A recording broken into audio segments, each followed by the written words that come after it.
Chapter 1403. While the relationship between Noah and Wanli Guyoli was developing smoothly, on the other side, Ganqi Dongma encountered an unexpected obstacle. In order to prepare enough followers for Noah, Ganqi Dongma had been running around in the past few days.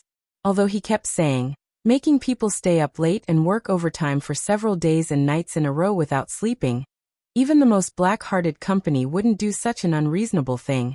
As expected, I should ask for a raise. He didn't feel nervous or complain at all, but when he did things, he didn't drag his feet at all. In order to find a suitable follower candidate, Ganqi Dongma had indeed not slept for several days. Of course, as a member of the official history compilation committee, Ganqi Dongma had also received no less than the spell training of a formal conjurer, and his own spell cultivation was also very high. For Ganqi Dongma, not sleeping for several days and nights was not a very difficult thing to endure. However, at this time, the member of the official history compilation committee was at the foot of a mountain, leaning his body on the door of the car parked next to him, and sighed with a tired face. What are those old people thinking? This sentence received a sudden response. In fact, Huina doesn't know what Grandpa is thinking, but since Huina received the order, she can only act according to the order. Hearing such a voice, Ganqi Dongma reacted. This was a very rare thing. As a well-trained person, Ganqi Dongma was rarely approached to the position where even the voice could be transmitted so clearly. But he didn't notice anyone approaching. However, the owner of this voice did it. Moreover, this voice was not like Ganqi Dongma's, full of calmness and maturity. It was extremely light and clear, and only a young girl's voice could be heard. Ganqi Dongma, who had already known what kind of identity and ability the other party had, was not surprised at all. He just raised his head and looked in the direction of the mountain. On the only path that led to the foot of the mountain, a young girl was walking out of the depths of the mountain in a very natural manner, without the slightest sound of footsteps. It was a graceful girl who was only about 16 or 17 years old. The girl had beautiful long straight black hair, and she was wearing a white shirt, a khaki vest and a short skirt, as if she was a high school student. However, the girl also had factors that ordinary students didn't have. For example, the average student wouldn't have a face as beautiful as a young girl's. So beautiful that it would cause people to raise their eyebrows. For example, ordinary students wouldn't have the aura of Yamato Nadeshiko, which was close to nature and extremely elegant and gentle like a young girl. For example, ordinary students wouldn't go in and out of the mountain alone like the girl. For example, ordinary students wouldn't be like the girl, carrying a long cloth bag on the side of the shoulder. The moment he saw the girl, Ganqi Dongma glanced sideways at the long cloth bag for the first time, and after a flash of a hidden look in his eyes, he retracted his gaze, and helplessly spoke to the girl who approached him. Long time no see, Miss Huina. I didn't expect that one day I would see you interrupt your most important cultivation for such a matter. For Ganqi Dongma, it doesn't matter which side it is, the girl said in a polite but straightforward and cheerful tone. Ganqi Dongma doesn't hate to cultivate in the mountains, but she also doesn't hate to live in the city, and there are indeed many convenient things in the city that are not available in the mountains, which can save a lot of trouble for Ganqi Dongma.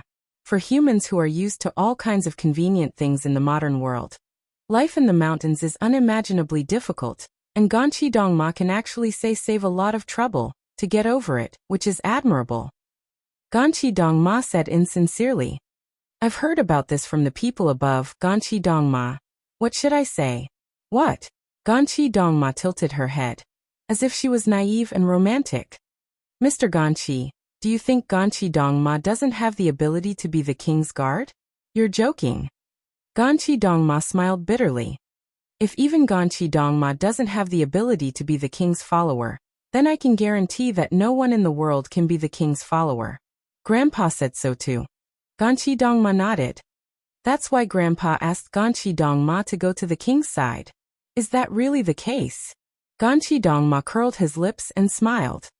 Although I don't want to be too explicit, but just because the king asked for a follower, he personally gave the order and sent Ganqi Dongma to the king's identity, ignoring our dissuasion. To be honest, it has caused us a lot of trouble. There's no other way, because that's Grandpa's request, I can't go against it. Ganqi Dongma lowered his head and apologized in a seemingly polite manner, but in fact, there was no apology at all. I'm really sorry for causing you trouble. It's nothing, I'm just following orders anyway. Ganqi Dongma sighed. It's just that for that old man to actually give such an order for such a thing, we have to think about whether there's any reason behind it. Ganqi Dongma isn't very clear about what Grandpa is thinking. As Ganqi Dongma said this, a fierce smile like a warrior appeared on her beautiful face. However, regarding the king that everyone has been talking about, Hui Na is a bit interested. If possible, I really want to meet the king as soon as possible. After saying this, Ganqi Dongma slightly lifted the long cloth bag she was carrying on her shoulder. Tian Songyan also thinks the same, right? The moment the words fell, there was only a short moment, but a trace of hidden power leaked out from the long cloth bag and disappeared in a flash. Feeling the hidden power fluctuation, Ganqi Dongma's eyes once again showed a look of fear.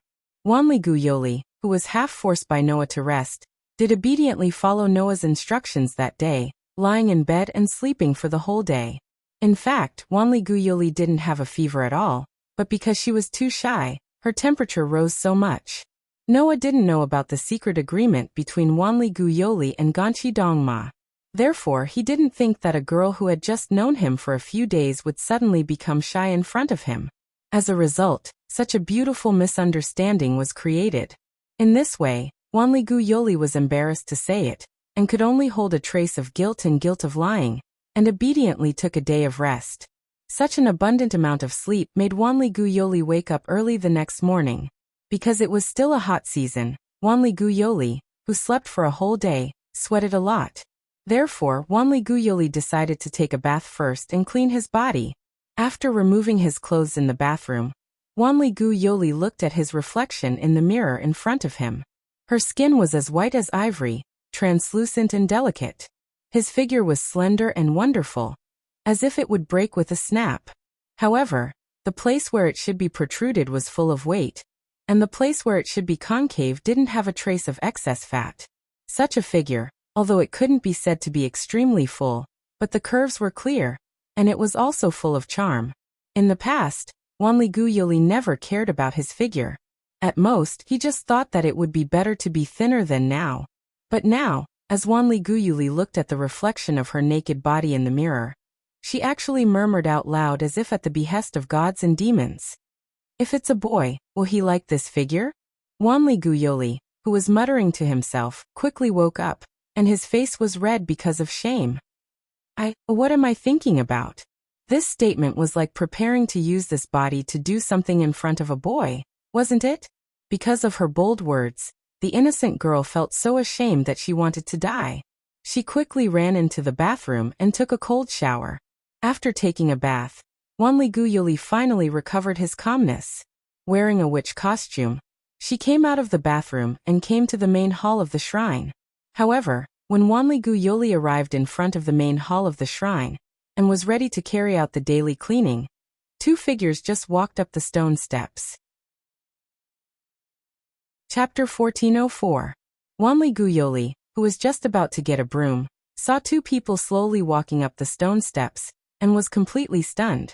To be more precise, it should be said that after seeing one of them, he was stunned. It was Hui Na and Kaneji Winter Horse. A man and a woman leisurely walked up the long stone steps that most people would definitely feel tired after walking the entire way, and arrived in front of the shrine.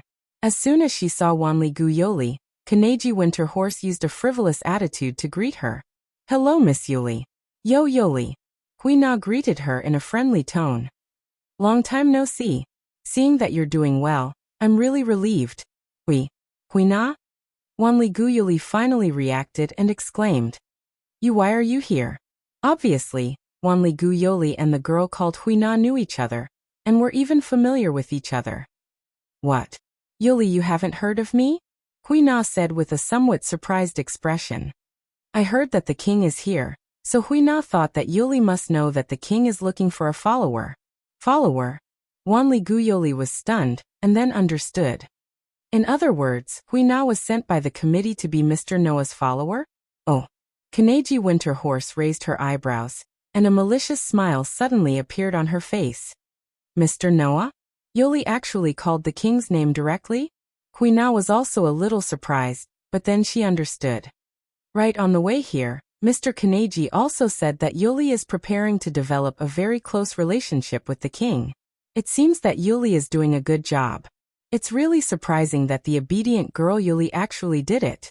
When she saw Kaneji Winterhorse's malicious smile, Wanligu Yoli realized that she had misspoken. Now, Huina's words made the innocent girl's pretty face turn red, and she said angrily and shyly, I'm not preparing to become that kind of relationship. Huina, don't make it sound like I'm indecent. Is that so? Huina asked strangely.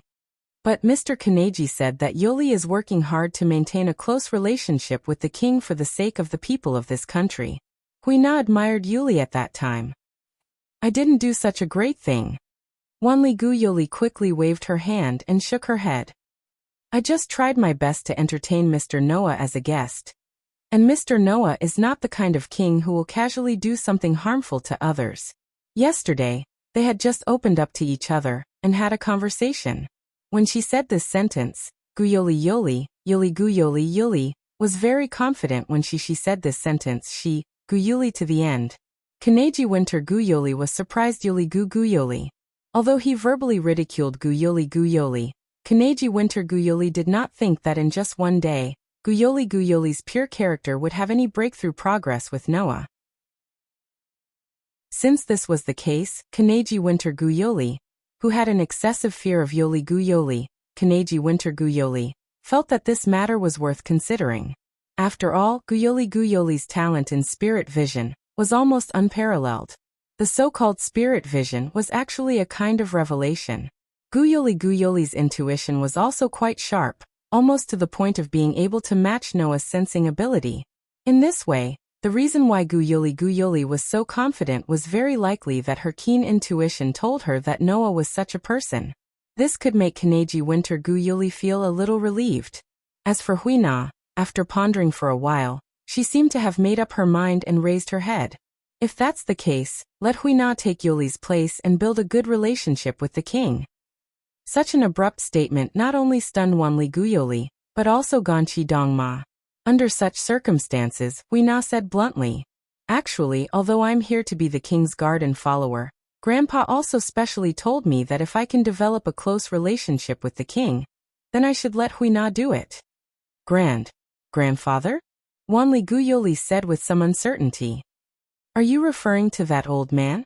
Sumatsuma had said that in Yushur, there was a group of elders of the Japanese spell world who lived in seclusion there. Among them, there was even the former god of disobedience. The grandfather that Huina spoke of and the old teacher, that Wanligu Yuli and Ganjin Dongma spoke of, were all referring to the god of disobedience. The reason why Huina called him grandfather was that they had a close relationship. That god had even given her a god relic. Since it's grandpa's order, even the committee won't have an opinion. Moreover, Huina is not uninterested in this matter. While saying that, Huina lifted the cloth bag on her shoulder.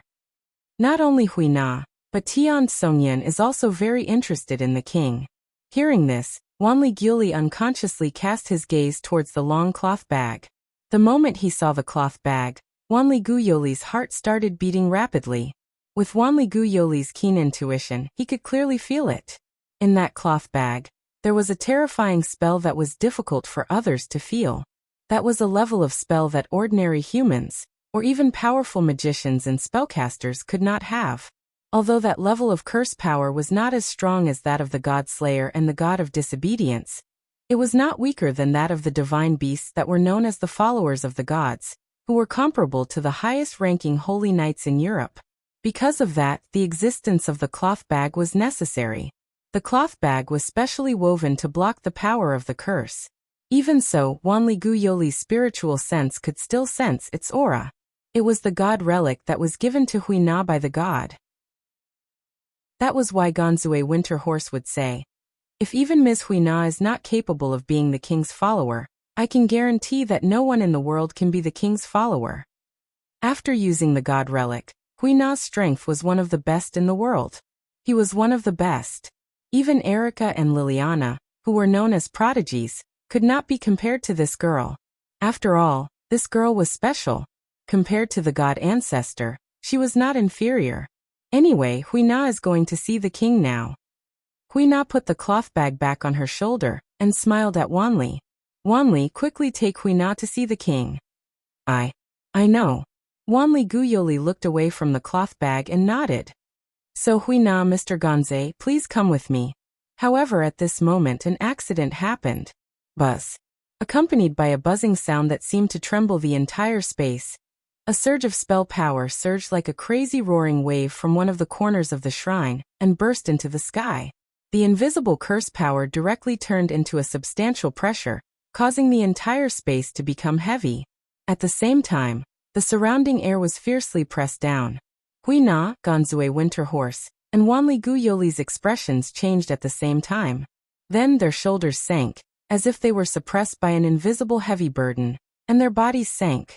However, the three of them had completely different reactions.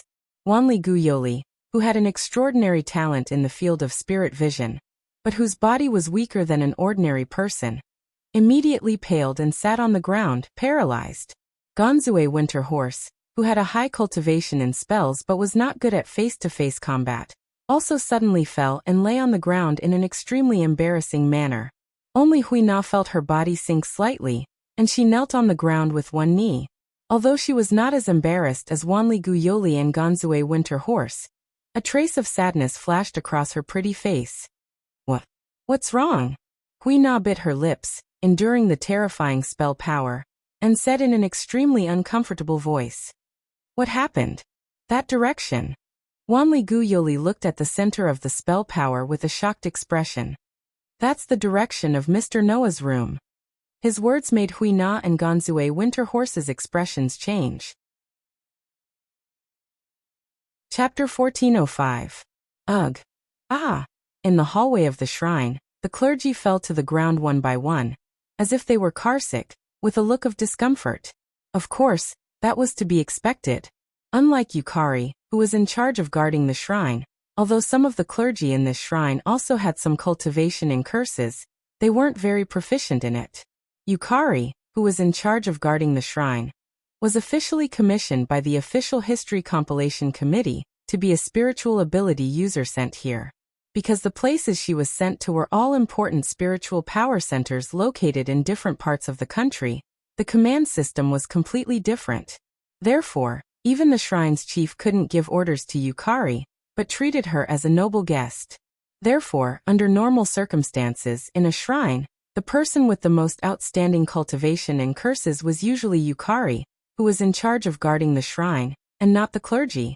Using the entertainment industry as an example, it was the difference between celebrities and staff, that's all. In this way, it naturally led to the clergy who didn't have a high cultivation in curses, or who didn't have a trace of attainment in curses, to be suppressed by the pressure of the curses in the air like a heavy pressure, making them feel extremely uncomfortable. In such a situation, Manatsuki Yuri, Kei-na, and Kanji Takuma all desperately raised the curses in their bodies to resist the heavy pressure around them, as if they were against an invisible wind, and walked forward with difficulty. Looking around, looking at the clergy who fell to the ground one by one, as if they were suffering from car sickness, Manatsuki Yuri said with great concern. They should be fine, right? Don't worry, it's just a reaction similar to car sickness, although it's uncomfortable, it's not serious. Kanji Takuma said with some seriousness. Although the curses in the air are extremely large, there's no specific target, just like when we usually raise the curses in our bodies. It's just naturally letting the curses out of our bodies. It's not intended to cause any harm, so there's no problem. Just raising the curses in our bodies. Manatsuki Yuri said with some disbelief. Just raising the curses in our bodies caused this kind of result? I don't want to believe it, that's too exaggerated. Kanji Takuma smiled bitterly. However, this is the only way to explain why ordinary people who don't have any spell power would only feel dizzy under such an exaggerated fluctuation of spell power. With such an amazing curse power, if it was really aimed at someone, then the entire shrine would be blown away, right? Hui Na also put forward her own opinion, but there was a faint light in her eyes. It's amazing. Is this the power of a king? As they spoke, the three of them arrived at the center of the tremor of the curse power. This was where Noah's room was located. Buzz. An enormous amount of curse power that could not be seen with the naked eye kept passing through the door like a terrifying gust of wind. Wanli Guyoli, Hui Na, and Ganjin Dongma felt as if they were standing on the edge of an abyss. It was as if they were enduring a cold wind from the depths of hell. A trace of discomfort appeared on their faces. Under such circumstances, the three of them could only raise the curse power in their bodies again, allowing the curse power to flow in their bodies to resist the incoming pressure. Although doing so would cause the curse power to be drained at an extremely fast speed, if they did not do so, apart from Hui Na who had a god relic protecting her, Wanli Guyoli and Ganjin Dongma would fall to the ground like the other priests, unable to move at all. Mr. Noah. Wanli Guyoli walked forward with worry written all over her face. Just when she was about to open the door, Hui Na stopped her. Let Hui Na do it, Hui Na suggested. Behind the door, the fluctuation of the curse power is already so strong. If the door is opened, it will be even more terrifying. With Yoli's strength, he may not be able to withstand it. So let Hui Na do it. Although Wanli Guyoli was also an outstanding witch, her true strength lay in the aspect of spirit vision. Her attainments in other areas could only be considered as proficient, but not outstanding. On the contrary, Hui Na not only had a god relic protecting her body, but she was also involved in both martial arts and curses. In order to cultivate, she had been training hard in the mountains. In addition to her frequent contact with the god who gave her the god relic, she had experienced the enormous power that humans could not possess. She was also one of the top powerhouses among humans, so naturally, she was more suitable than Wanli Guyoli to be the vanguard. Therefore, Wanli Guyoli did not refuse and obediently stood behind Hui Na. Ganjin Dongma stood behind Hui Na as well, but he stood in front of Wanli Guyoli. Clearly, he wanted to help Wanli Guyoli resist the incoming curse power. Just like that, Hui Na opened the door in a straightforward manner. Buzz. In an instant, the sea of curse power that was comparable to a storm surged out of the room like a surging wave, attacking the group of people. The stormy waves of curse power surged out. Even though Wanli Guyoli, Hui Na, and Ganji Dongma were mentally prepared, their complexions couldn't help but change. They tried their best to increase the curse power in their bodies to resist the berserk curse power fluctuations.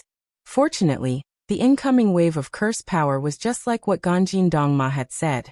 It was not targeted. It was just like when ordinary humans increase the curse power in their bodies, the curse power would naturally seep out of their bodies. It did not have any substantial power. Otherwise, the three of them would have been blown away along with the shrine at the very first moment. Against the surging wave of curse power, the three of them raised their heads together and looked inside the room. They saw Noah sitting on the tatami bed with his eyes closed. There was a substantial wave of curse power on his body like a flame, surging and burning. Originally, when the terrifying wave of curse power emerged in the entire space of the shrine, everyone had more or less guessed who the source of the curse power was. Such a terrifying curse power, except for Noah, who was a god slayer, among humans, even the most powerful magician and conjurer could not possess it. Therefore, everyone had long guessed who the source of the curse power was. However, after seeing it with their own eyes, everyone understood how terrible was the so-called Godslayer.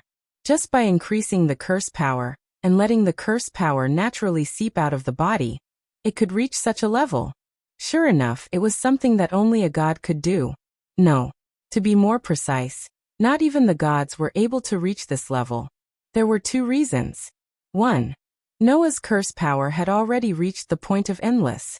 Even if the power was limited, compared to the general Godslayer and God of Disobedience, the curse power that could be used at one time could only be higher. 2. Although in this world, whether it was the magic power of the West, the internal power of the East, or the spiritual power of this place, as long as it was a mysterious power, it was called curse power. However, the power that seeped out of Noah's body was not magic power, but a higher level of divine power. These two reasons made the unbelievably strong curse power surge like a terrible storm, sweeping through the entire shrine. Buzz buzz, buzz buzz. The cloth bag that Huina carried on her shoulder suddenly trembled, continuously making a buzzing sound, as if it wanted to fight against the terrifying curse power surge. A strong curse power surged out of the cloth bag that could isolate the curse power. This scene attracted the attention of everyone present. Huina, Miss Huina. Wanli Guyoli and Kangchi Dongma were surprised. This is bad. Huina gripped the trembling cloth bag tightly and laughed bitterly. Tian Songyun seems to be stimulated by the king's power. Now he is clamoring to compete with the king. Her voice fell. Bang! The cloth bag that contained the god relic that was given by the god exploded all of a sudden, turning into pieces all over the sky. What emerged from the cloth bag was a saber. It was a long, straight tachi that was nearly 1 meter long. It was pitch black in color, and the blade itself was nearly 1 meter long. The tachi broke free from Huina's hand and shot out of the black scabbard. Clang! With a crisp sound, the divine saber shot out from the scabbard. Even the blade was pitch black. It flashed through the space and shot in Noah's direction. Chapter 1406. Noah had no idea what was happening outside, because Noah didn't expect that his experiment would cause such a big commotion. Yes, experiment. All of this was just Noah's experiment. The object of the experiment was the sovereignty of the sun obtained in the last world. In the last world, Noah mainly got 2 gains. One was to fight with all kinds of legendary existences, which made his ability value gain a lot of experience points. Not only was it upgraded to LV5, but it also upgraded the all-around value to stage A. No, the all-around value was upgraded to stage A. That was before Galji disguised as the black-robed man to test Noah. After that, Noah experienced a series of battles with Galji, Maxwell, Letitia, and a series of legendary figures such as the final trial of mankind, and gained a lot of experience points. After waking up this morning, Noah's ability value was updated, and his ability value was once again improved. Noah Dori LV. 5 Strength, A865 SSS, 1840 Durability, A877 SSS, 1847 Dexterity, A880 SSS 1856 Agility, A888 SSS 1866 Magic, A866 SSS 1859 Mystery, FD Magic, FD Swordsman, FD Shatter, ID Magic Weapon Refining, Steel Making Magic. Duplicate, refine, and forge weapons. Duplicate, refine, and forge weapons will be weakened to a certain extent according to the level, performance, and ability of the weapon. Duplicate, refine, and forge weapons will be maintained for a long time according to the level, performance, and ability of the weapon. Swords Protection, permanent magic. Permanent protection will be obtained according to the attributes of the contract spirit. Contract spirit as a sword spirit. Obtain the protection of the sword spirit, and weaken physical attacks on oneself. The degree of weakening will increase or decrease according to the strength and ability of the target. Cold Smelting, quick attack magic. Gradually turn the target into steel. Successful tempering will crush it. The tempering speed is determined according to the strength and ability of the target. Skills, protection from the world. It was a permanent skill. Equal to luck. Events that were directly related to luck would eventually lead to the most favorable outcome. The overall increase in proficiency had increased by nearly 5,000 points. This level of improvement was simply appalling. To be able to have such an improvement after reaching LV5, that was really quite amazing. After all, the higher the level, the harder it would be to increase the proficiency. Although this was something that had yet to be proven, almost everyone could feel that once they leveled up, it would become very difficult to increase the proficiency, including Noah. Therefore, even Noah was pleasantly surprised by this improvement. However, when he thought about the level of existences he had fought in the past few battles, this level of improvement was not surprising. Moreover, in terms of development abilities, Noah's abilities were all upgraded to D stage. Especially the development ability of fragmentation. It leaped all the way, directly skipping 5 stages and catching up with the development ability of mystic, magician, and swordsman. That was natural. The improvement of development ability was the same as the basic ability. It had to go through the path of gaining experience. If you want to improve magician, you have to use magic and magic often. If you want to improve swordsman, you have to use sword skills and sword-type weapons often. And if you want to improve fragmentation, you naturally have to use powerful skills that can cause destruction often. Almost every battle Noah fought would cause unimaginable destruction. It was natural that he would directly upgrade so many stages. In this way, the comprehensive improvement of the ability value allowed Noah's strength to take another small step forward. In addition, he also leveled up in the box, causing the use of the two avatars to no longer be a burden, proving that Noah's choice to enter a world with a higher degree of power, which was the world of the box, was not wrong. Another gain was the sovereignty of the sun and simulated star map, another cosmology. Not to mention the sovereignty of the sun, the simulated star map, another cosmology, was already a huge gain. After all, with the illusory star Taisui, the two strongest species in the box would no longer be a threat. Although there was a limit to who he could use it on, the ability was indeed against the rules, so the gain was not small. As for the sovereignty of the sun, it could be strengthened correspondingly with the inheritance. The sovereignty of the sun of the Leo constellation could strengthen the defense, allowing the person to be immune to all the attacks of the sharp blade-type weapons. The sovereignty of the sun of the dragon could strengthen the spiritual lattice, greatly increasing the spiritual lattice of the person.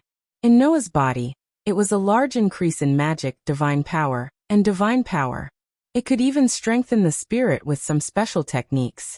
It was precisely because of the strengthening of the spirit of the dragon's sovereignty that Noah could use the two avatars without any burden, which could be said to be of great help. However, in normal times when Noah did not need to use the two avatars, the strengthening of the dragon's sovereignty of the sun became dispensable. No matter what, Noah's magic, divine power, and divine power were all endless, so there was no need to increase them. That was why Noah thought of it. Since the energy was unlimited and there was no need to increase it, then, using the dragon's sovereignty of the sun to increase the limited output. Would it work? As soon as he thought of it, Noah immediately put it into action and began the experiment. As a result, the experiment was a success. After increasing the output, the terrifying divine power that ordinary people could not imagine surged out of Noah's body, instantly causing all the clergymen of the 7 heroes' shrine to faint and fall to the ground. And all this Noah, who was concentrating on the experiment of using the dragon's sovereignty of the sun to increase the output, did not notice at all. Of course, Noah's sensing ability was not just for show. Although the approach of Wanli Yoli K-Na and Kantori Winter Horse, because he was too focused, Noah did not notice at all. But when he was attacked and felt hostility, malice and killing intent, it was impossible for Noah's sensing ability not to wake Noah up. Under such circumstances, the black divine sword pierced through the air like an arrow. The sharp sound of the sword piercing through the air made Noah, who had extraordinary sensing ability, open his eyes immediately. As soon as he opened his eyes, the sharp tip of the sword came straight at him, enlarging in Noah's dark pupils. Feeling the strong curse power on the divine saber, Noah's eyes narrowed. Without any hesitation, he raised a hand. Ding! As a crisp sound came, the sharp tip of the divine sword was caught between two of Noah's fingers before it could touch Noah's pupils and pierce his eyes. It stopped in mid-air. Wah! K-Na was shocked. He blocked Tian Songyun's attack with his fingers? He blocked the attack of a god relic with his bare hands? Kantori Winter Horse was stunned too.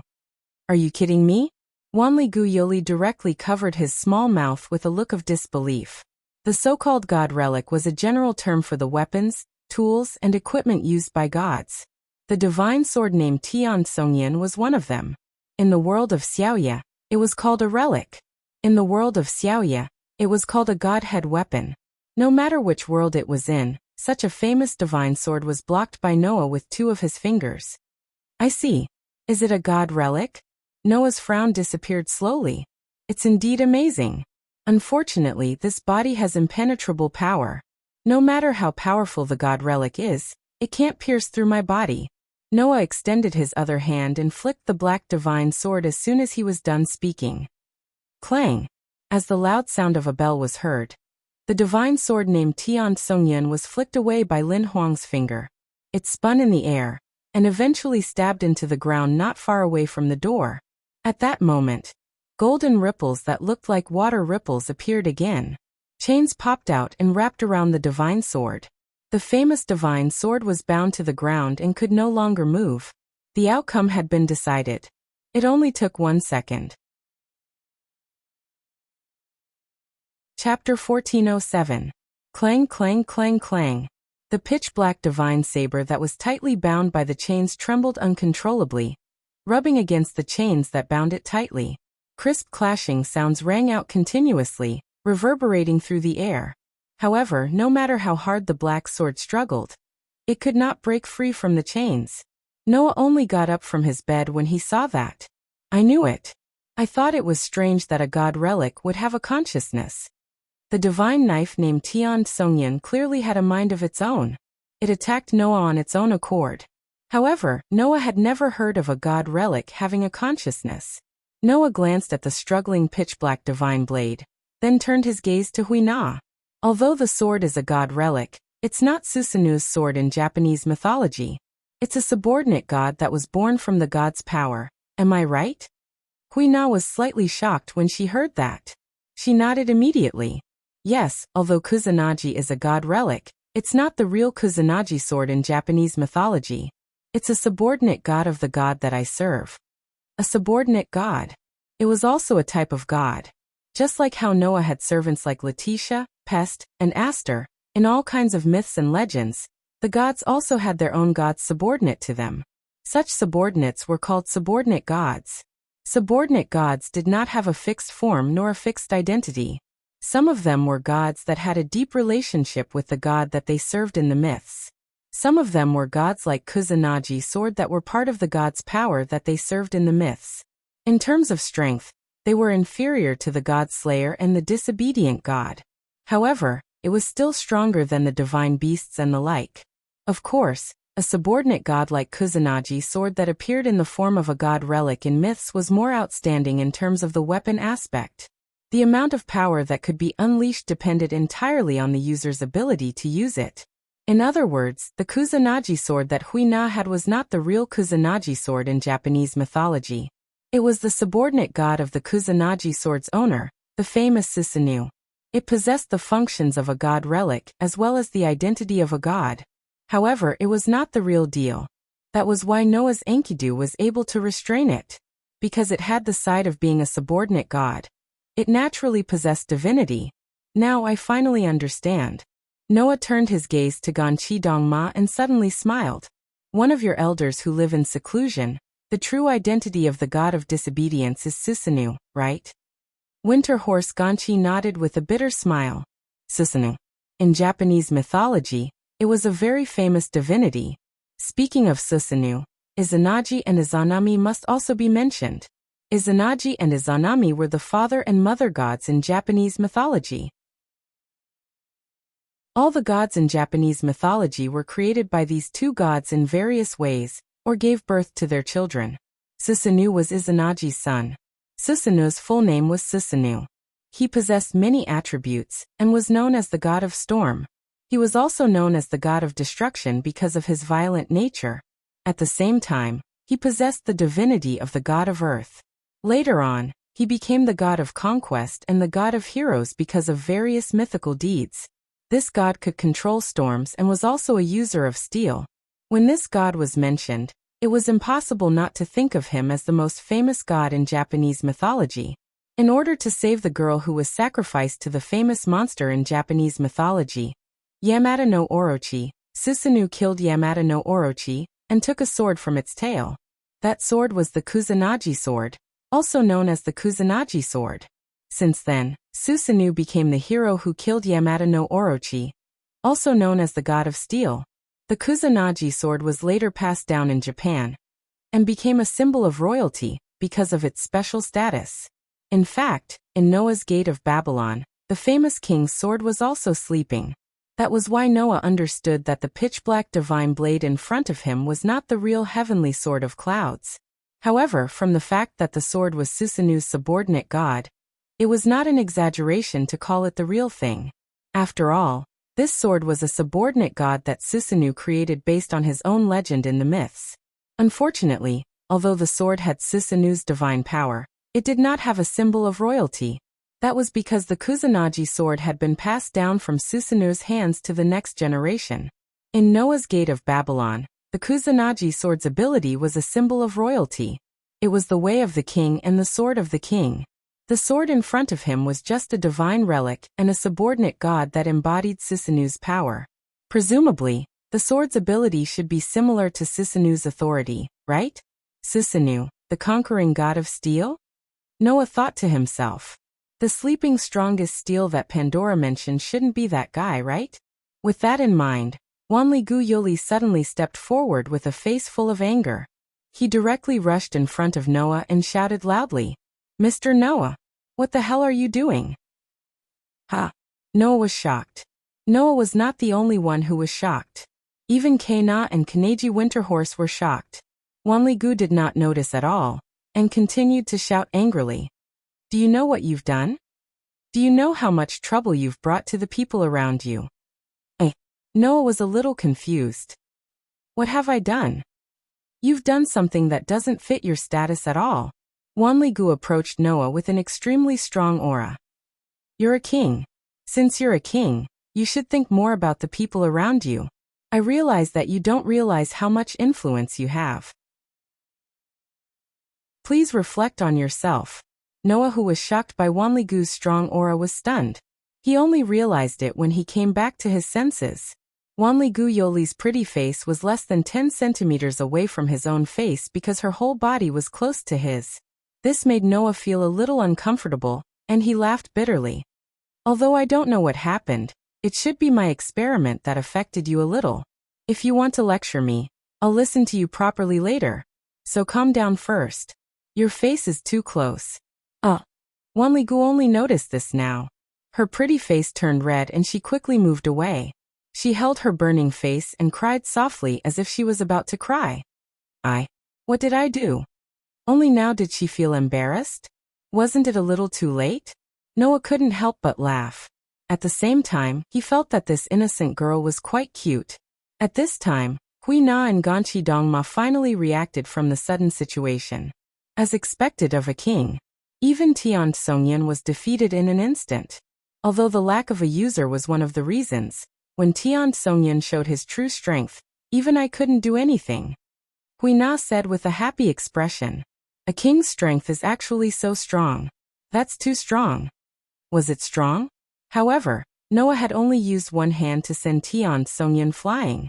Let alone authority, he didn't even use magic or magic. Of course, Noah's body had taken possession of the Leo constellation's sun sovereign, making him invulnerable. Otherwise, he wouldn't have been able to subdue Tian Songyan in a second. At the very least, he would have been able to fight for a few seconds. Thinking about this, Noah couldn't help but scratch his cheeks and shrug. Then he looked at Hui Na. "That's right, who are you?" Hearing Noah's words, Hui Na finally remembered the purpose of her trip. Sorry, Hui Na forgot to introduce herself. Hui Na's gentle smile was comparable to that of a well-educated young miss.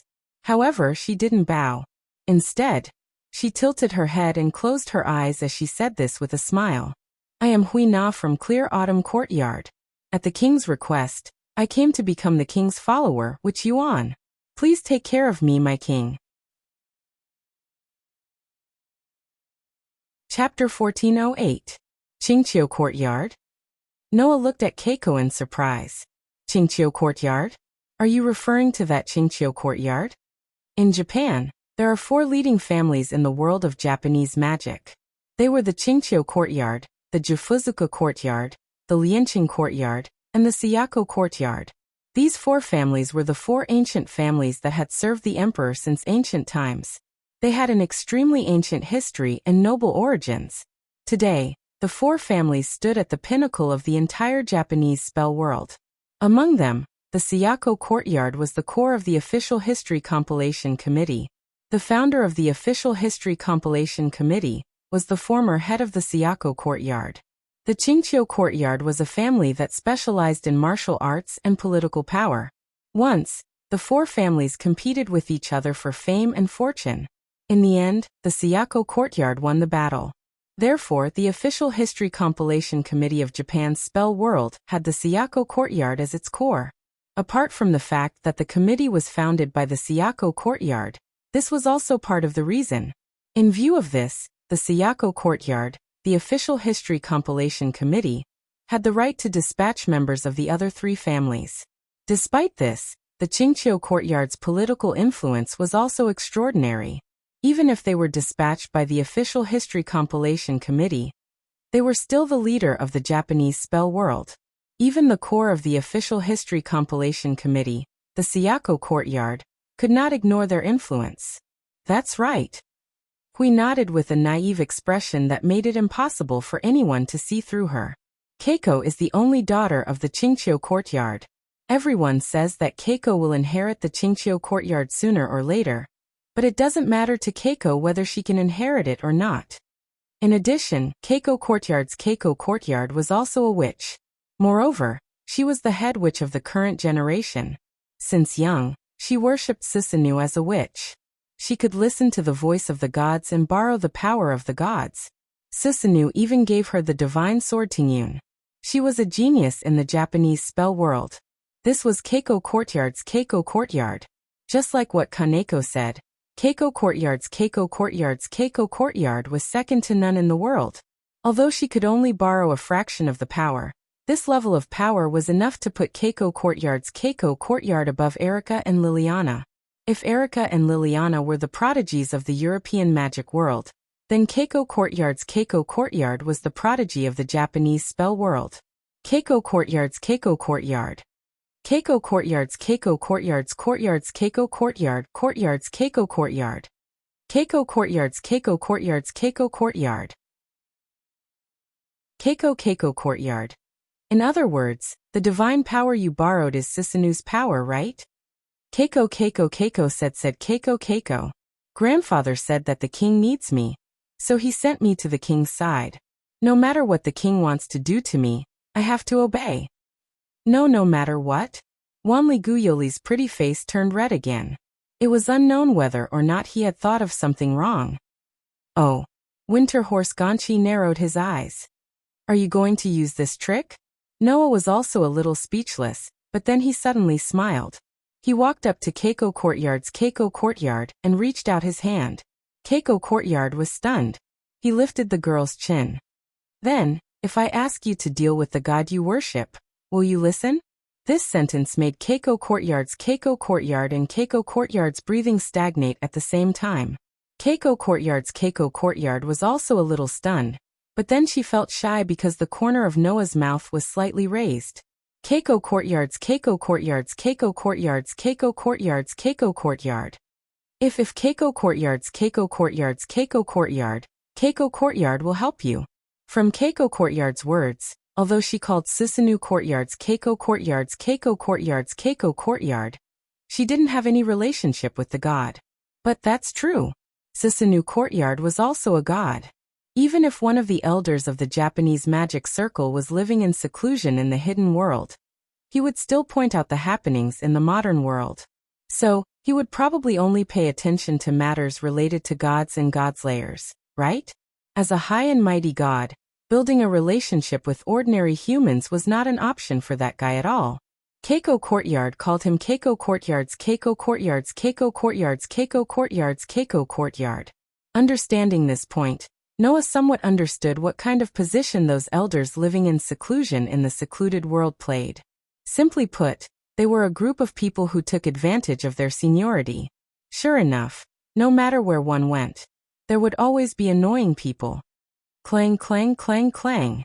At this time, Tian Songyun was still trembling. It kept rubbing against the chains that bound it tightly. The blade was also surging with a powerful curse power. It seemed like it was unwilling to accept this result. Everyone looked at Tian Songyun, and then looked at each other. It looks like Tian Songyun still wants to fight, Hui Na said helplessly. Your Majesty, do you want to accompany it? Forget it. Noah let go of Hui Na's chin and said with a lack of interest. If it's only at the level of a subordinate god, then it's not even worth me taking it seriously.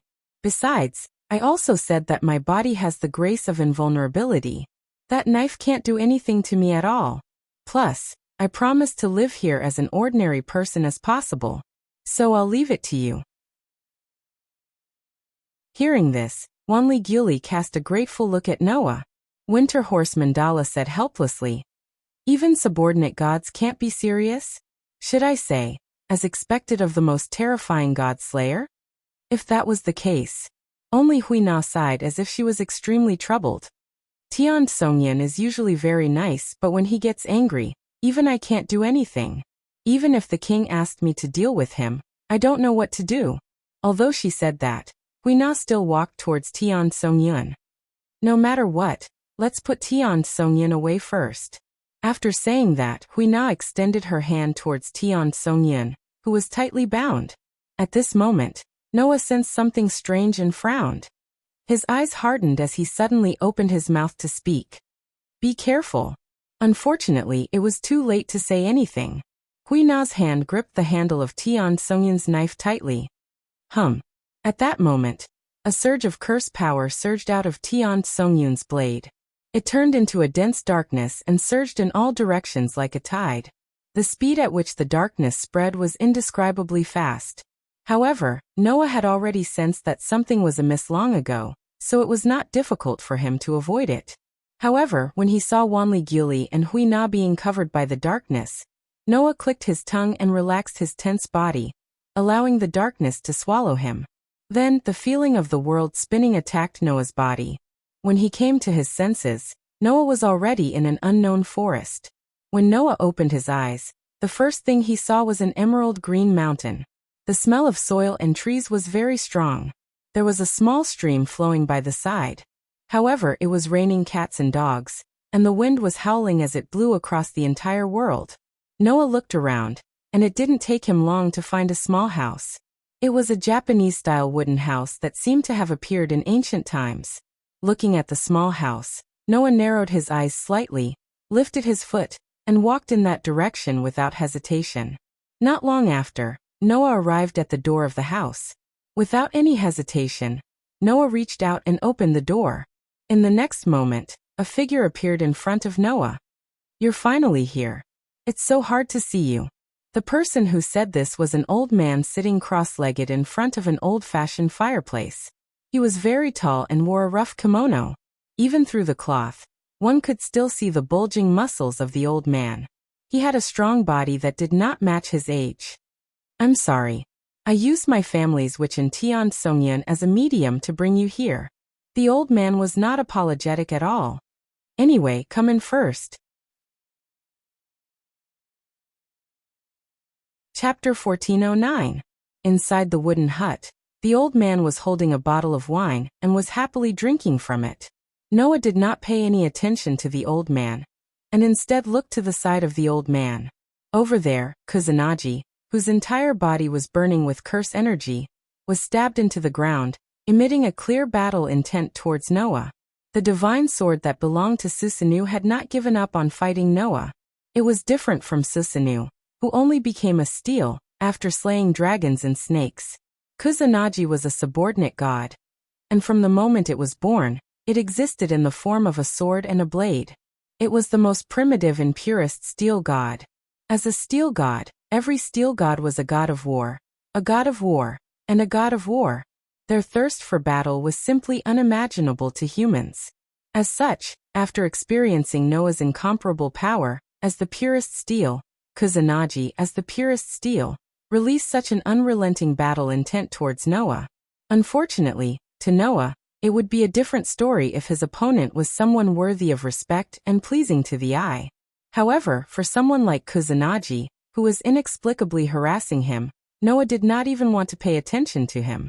However, Tian Songyun did not attack Noah directly like he did at the beginning.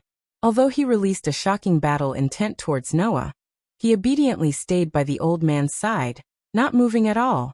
Who could make a steel like Kusanagi, who was born to fight, suppress his instincts? Who else could it be other than the main god that he was loyal to? At this moment, Noah smirked and walked into the wooden hut. He sat down on the other side of the hut, but he did not look at the old man. Instead, he looked around as if he was observing something. Since I am able to meet you face to face, that means this is the secluded world where you live in seclusion, right? Susanoo? Oh, don't you understand the situation very well? The old god named Susanoo grinned. Although I've always wanted to meet you, it's a pity that going to the modern world would cause me all kinds of trouble. I can't use my own power to allow others to enter the hidden world as they please, so I can only rely on Tian Songyun and that girl Hui as a medium to bring you here. The supernatural beings that exist in myths are called gods. They only exist in myths. And the gods that jump out of myths and wander on the ground are the gods of disobedience. Noah looked at Susanoo with a smile. Then what are you? Me? I used to be a god of disobedience, Susanoo said casually, as if he didn't care at all. After I appeared on the surface, I rampaged about for over 1,000 years. In the end, I got a little bored, so I decided to live in seclusion. In the end, I could only come to this realm between life and death. Life is the present world that can give life existence. Immortality is all kinds of myths and legends. The gods that only exist in myths and legends jumped out of the realm of immortality and came to the world of life and became disobedient gods. When disobedient gods are defeated, they will return to the realm of immortality. However, a god like Susanoo who used to be a disobedient god and got tired of his life as a disobedient god, and no one could defeat him, so where should he go? Naturally, he could only come to the hidden world to live in seclusion. Because the hidden world is the hidden world, this world is between the modern world, which represents life, and the mythical world, which represents immortality. In other words, this secluded world is a gathering place for those who are neither human nor God. Especially now, those who are gathered here are people who can't let go of their attachment to the modern world. Including me, there are many things in the modern world that I can't be at ease with. Susanoo, while holding a bottle of wine and drinking it with a forthright attitude, intentionally or unintentionally mentioned it. Well, to put it simply, a group of old men who supervise the young people. In order to prevent the young people in the modern world from acting recklessly, it is our duty to remind them. Sometimes, when there are characters that the young people can't deal with, it is also our duty to come out and say a few words. What he meant was that Noah's existence forced him to come out and say a few words.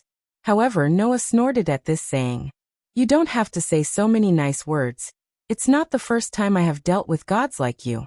Even if I am no longer a disobedient god, as long as I am a god, my mission is more important than anything else." As he said that, Noah spoke as if he was referring to something else. In the end, you can't be saying that as a god. You are actually very concerned about the safety of humans, so you couldn't help but jump out and talk to me, right? Ha ha ha ha. Susanoo suddenly burst into laughter. Although I also want to say that, as you said, the death of one or two humans may be a little insignificant for a god, but it also depends on the situation. Take me for example, if there is a monster like Yamada no Orochi that is endangering humans, even if there is only one human being who is about to be reduced to food, I will still save her. Thanks to this, I was able to win the heart of a beautiful woman. Sure enough, even a god has to often do good deeds. In the myth, in order to save Kita no Orochi, who was reduced to a sacrifice, Susanoo killed the snake monster and obtained the Kusanagi sword, and from then on, became the conquering god of steel. After that, the rescued Kita in Nataheim became friends with Susanoo, and the two of them got married, creating a beautiful story. When Susanoo said that he won the heart of a beautiful woman, it was indeed such a thing. Unfortunately, I am no longer that impulsive age. The task of saving the little girl will be handed over to you young men. Susanoo looked at Noah with a profound look. Isn't that the reason why you were pulled here by me willingly? Then it's easy to say. Noah raised his eyes and looked at Susanoo's eyes, then said lightly, "Where is the Wanli Valley and the Qingqiu courtyard now? Don't tell me you don't know?" However, the one who answered this question was not Susanoo, but another voice. "The foreign god Killer King, the girls you are looking for are now here." This was a very clear and beautiful voice. Accompanied by such a voice, a figure suddenly appeared without any warning on the side of the stove where Noah and Susanoo were sitting opposite each other. It was an extremely beautiful woman. The clothes she was wearing seemed to be a noble princess costume during the Heian period, with bright colors, known as the 12-style kimono. Her pupils were a clear glass color, and she had long brown hair that reached her waist. Her skin was smooth and delicate like ivory. The woman had a beautiful face that seemed to be carefully carved. Her beauty was far superior to that of modern humans, giving people the feeling that she was a princess that only appeared in ancient times. Such a beautiful woman took out 3 pieces of red tomo from her long sleeve and held it in front of Noah. The hidden world is a world where the difference between reality and illusion is very ambiguous, but it is also a world where the mind is superior to the body. As long as you want to, you can instantly teleport, and as long as you want to, you can change the world. This kind of unrealistic world is very difficult for human beings to adapt to, and if you don't do anything about it, you may not even be able to keep your life. Therefore, I turn the people who came with you into dead objects to prevent this side effect. I hope you can understand. Hearing this, Noah felt relieved that a beautiful woman like a princess suddenly appeared without him noticing, but he reached out his hand and silently took the 3 tomo. At this time, another hoarse voice sounded. I didn't expect that one of the most powerful god killers would jump into the hidden world for a few humans. As soon as he finished speaking, another person silently appeared in the small house and sat on the last empty seat around the stove. This was a monk wearing black monk robes. His skin was very dry, as if he had no real flesh, like a mummy. Okay, everyone is here. Susanoo put the wine bottle in his hand on the ground, looked at Noah, and smiled ferociously. Then, let's begin the negotiations. God Killer. Chapter 14:10.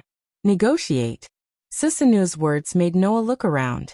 He glanced at Susanoo, the princess and the monk, and finally fixed his eyes on Susanoo. I think that what should be said to you clearly. What's the point of negotiating? Noah's words made Tyrant's mouth twitch. Tyrant's words were like thorns in his voice. You talk big. Should I say that you're worthy of being a god slayer? That's enough. Sir and master, we're here to talk to the king. You're being rude. It's against the rules of the conversation. The princess frowned slightly. Please be a little more careful. It's not good for us to become enemies with the king of a foreign country. Unfortunately, both Susanoo and Tyrant ignored the princess's words. One of them continued to drink, while the other shook his head, looking like a rebel. It had to be said that seeing these 2 people, no one would have any good impression of them. However, perhaps the 2 of them had such an attitude because of their self-confidence? Susanoo was a mythical god. Even if he was no longer a god of disobedience, he still had great divine power. It was estimated that in terms of strength, he was not inferior to the highest-level gods like Welslana and Mercado. As for the monk's words, Noah could clearly sense that he was not a god. However, this was a world where transcendental beings who were neither human nor god gathered. The monk in front of him was obviously not a human either. Coupled with the monk's dress, Noah felt that the monk should be a transcendent being who had cultivated his body to become a Buddha. Even if he was inferior to the god and the godslayer, he was still a figure that humans could not reach. As for the beautiful princess, Noah almost saw through her identity at first glance. God Ancestor. She was a fallen goddess of earth. Although she was no longer a god, she was still an existence that transcended human beings. Noah, who had confronted the god Ancestor Guinevere, sensed a trace of the same aura from the princess. Therefore, the princess was very likely to be a god ancestor who had existed even longer than Guinevere. A god. A Buddha. A god ancestor. 3 transcendental beings. Except for the princess who was a god ancestor, Susanoo and the monk were so rude because of their confidence. However, when it came to confidence, Noah was not lacking in it. It was because Noah knew exactly how much power he had at the moment. When using 2 avatars, Noah's full strength could reach 3 digits of box tings. The gods and godslayers in this world were between 4 and 5 digits. The highest was only 4 digits. Susanoo, the monk, and the god ancestor. The strongest one should be Susanoo, who had wreaked havoc in the world as the god of disobedience for more than 1,000 years. However, Susanoo's strength was probably at the middle of the 4-digit range, not the top, let alone the 3-digit range. For Noah, Sisanu was not a threat. Of course, Noah's authority was still in the process of adapting and could not be used casually. Even so, with Noah's current power, he could reach 4 digits. Coupled with the sun's sovereign and many precious artifacts, his combat power was definitely not inferior to Sisanu. If he really fought with Sisanu, Noah was absolutely confident that he could win. As for the reason why, it was simply because Noah had a trump card that could restrain the gods. Clang! With a crisp sound of collision, a long spear suddenly appeared in Noah's hand without any warning. Noah stabbed the spear into the ground. Sisanu, the monk, and the princess were shocked. They all looked at the source of the sound. Then their pupils suddenly shrank, and their faces became dignified. Buzz! In the slight trembling sound, the red spear with a forked tip emitted an ancient and sacred aura, filling the whole space. Putting the monk and the princess aside, Sisanu could clearly feel it. The aura emitted from the strangely shaped spear made the heart of the famous hero god in Japanese mythology surge with unprecedented warning signs. Sisanu had never felt such a sense of danger for thousands of years. The keen intuition of a god told Sisanu. The spear was dangerous. Very dangerous. Buzz, buzz, buzz, buzz. At the same time, the kusanagi that was stabbed into the ground next to Sisanu began to tremble violently. The incantation power that surrounded it became chaotic and violent. It was similar to Sisanu. As Sisanu's god follower, the kusanagi also felt a threat that it had never felt before from the strangely shaped spear. That kind of threat was like an innate instinct that was being suppressed. It was extremely strong. Don't you have something interesting? Sisanu's playful expression gradually disappeared as he looked straight at Noah.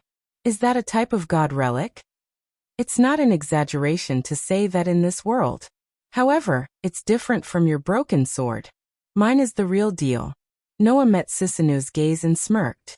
I just want to say that there's a limit to my patience. You can challenge me if you want. If you want to fight, I'll take you on any time. However, if you've asked me to come here just to see you guys put on airs. After saying this, Noah suddenly reached out his hand and grabbed the monk's collar. He pulled the monk in front of him and stared coldly at the monk's shriveled face that was like a mummy's. Let's fight then. I don't have time to waste on people like you who like to play games. You. The monk's shriveled face was contorted in anger. Sisanu's face turned grim as well. He was no longer as carefree as he was just now. At this moment, Sisanu and the monk finally realized what was going on. The person in front of them seemed rational, but it did not mean that he was not impulsive. He had killed 2 of the highest level gods when he first appeared. He had defeated 3 of his kind as soon as he became a god-slayer. It would be unbelievable if he did not have a temper. Noah was adjusting his style based on the situation and the person. He could do anything to those who he could get along with. However, he could be stubborn to those who he could not get along with. If they were unhappy, they could fight him. It was such a crude principle. Rakshasa king from a foreign country, please calm down. The princess said immediately when she snapped back to her senses. We don't mean any harm. Just because we don't mean any harm, it doesn't mean that we won't be enemies. Otherwise, why would the relationship between a god-slayer and a god of disobedience be so complicated? Noah pushed the monk who was glaring at him away. He glanced at Sisanu who was gloomy, and then looked at the princess. I'm sorry. I don't get along with these 2 fellas. I don't hate you, so I'll let you do the talking. As for you. Noah glanced at Sisanu and the monk. Shut up and watch, don't make me angry. The impolite words made Sisanu and Tyrant's face turn ugly. What? Sisanu smiled rudely, but there was no smile in his eyes. Aren't you very capable? In the myths, Sisanu was famous for his violent temperament, so he was responsible for controlling the violent storms. He was also known as the god of destruction. Although Sisanu had been wandering for thousands of years, it didn't mean that he had lost his temper after thousands of years. Now Sisanu was obviously angry. However, looking at Sisanu in such a state, Noah only smiled suddenly. He reached out his hand and placed it on the strangely shaped crimson spear beside him. Then he slowly pulled it out. Sisanu suddenly became vigilant. A terrible idea finally emerged in Tyrant's mind. The princess could no longer maintain her elegance, and her face was full of anxiety. In such a situation, Noah slowly stood up and said to himself, "It seems that before we talk, it is necessary to let you understand the difference between the primary and secondary." After that, Noah pointed the spear in his hand at Susanu and sneered. "Go outside." Susanu narrowed his eyes, and his body burned with surging curse power. Interesting, isn't it? The battle was about to start. Chapter 14:11. Secluded World, also known as the Realm of Life and Undying, was a very mysterious world. Not only was the boundary between reality and illusion very ambiguous, but it also allowed people to do many inconceivable things just by thinking about it. It was also a world where the mind was superior to the body. With just a thought, anyone could teleport. However, teleportation could only be done in different spaces. Secluded World was actually not a world with only one space, but a wonderful world formed by combining many different spaces. For example, Secluded World could be considered a building, and the spaces in Secluded World were the rooms in the building. Although all the rooms were in the same building, they were separated by walls. This was how Secluded World existed. It was a world made up of multiple isolated spaces. This was Secluded World. It was because this world was formed by many different spaces that it could allow those existences to live in it. For example, the god of disobedience. Just by appearing, he would bring about phenomena related to his own attributes. If the god of fire descended, everything around him would become incomparably hot. If the god of sea descended, a tsunami comparable to the end of the world would descend along with it. For these kinds of existences, as long as they chose to live in seclusion and Secluded World, they would only affect the space they were in, and would not affect other spaces. Therefore, under normal circumstances, if there was no reason, the existences in Secluded World would not go to other spaces of their own kind. Pandora was the same. The goddess, who was the birth mother of the God Slayer, lived in this realm of life and undying, and stayed in a space that was difficult for ordinary people to go to. Generally speaking, although the spaces in Secluded World were separated from each other, there was still a trace of connection between the spaces in Secluded World, making each space in Secluded World like a spider web. Therefore, in this world where the mind was superior to the body, people could rely on their imagination to let their bodies pass through these spider web-like connections and instantly teleport to other spaces. However, it was said that Pandora's space was not so easy to reach. As for the specific reason, Noah did not know. This was the first time he had come to this world with his real body, so he did not know the specific situation. Of course, Noah could still calmly exist in this world. The princess had said that most people would find it difficult to adapt to the Secluded World. If he did not use some special methods, even if he came to the Secluded World, he would collapse due to excessive discomfort and eventually lose his life. However, the God Slayer had an extremely tenacious life force. This world itself would not reject Noah's existence. No matter how long Noah stayed here, there would not be any side effects. Under such circumstances, the group of people came out of the wooden house and came to the open space by the riverbank. Walala! The heavy downpour was mixed with the storm, wreaking havoc in the surroundings. Noah and Susanu stood facing each other, separated from each other by a certain distance. At the side, Tyrant and Princess stood side by side. When they saw this scene, their expressions were completely different. The monk's face was filled with schadenfreude and mockery. The princess looked worried and restless. Why did things turn out this way? The princess sighed slightly and glanced at the monk. I think the sorcerer should be very clear about the reason, right? If not for Susanu and the monk's arrogant and sloppy attitude, which was simply looking for trouble and provocation, things would not have turned out this way. However, the monk did not have the slightest self-awareness. No. It should be said that the monk had the self-awareness, but he did not look like he was reflecting at all. Isn't this good? The monk sneered. Let the old mister teach that ridiculously young foreign king a good lesson. It will be good for the following conversation, won't it? Then, what if it's the other way around? The princess retorted. What if the old Mr. loses to the Rakshasa king in the end? That's impossible, the monk said without hesitation. Gods and godslayers, if it was that easy to determine the winner, there wouldn't only be 7 demon kings in this world. Even if that kid killed 2 gods at the same time to become a godslayer, and defeated 3 of his kind at the same time, and praised him to the heavens, if he wants to defeat a god, it's useless to rely on such a superficial difference in combat strength. Whether it was a godslayer or a disobedient god, they could not be judged by common sense. The simplest example was that if a god and a human were to fight, no one would think that the latter would win. However, some humans stood out and miraculously killed a god, which led to the birth of a god-slayer.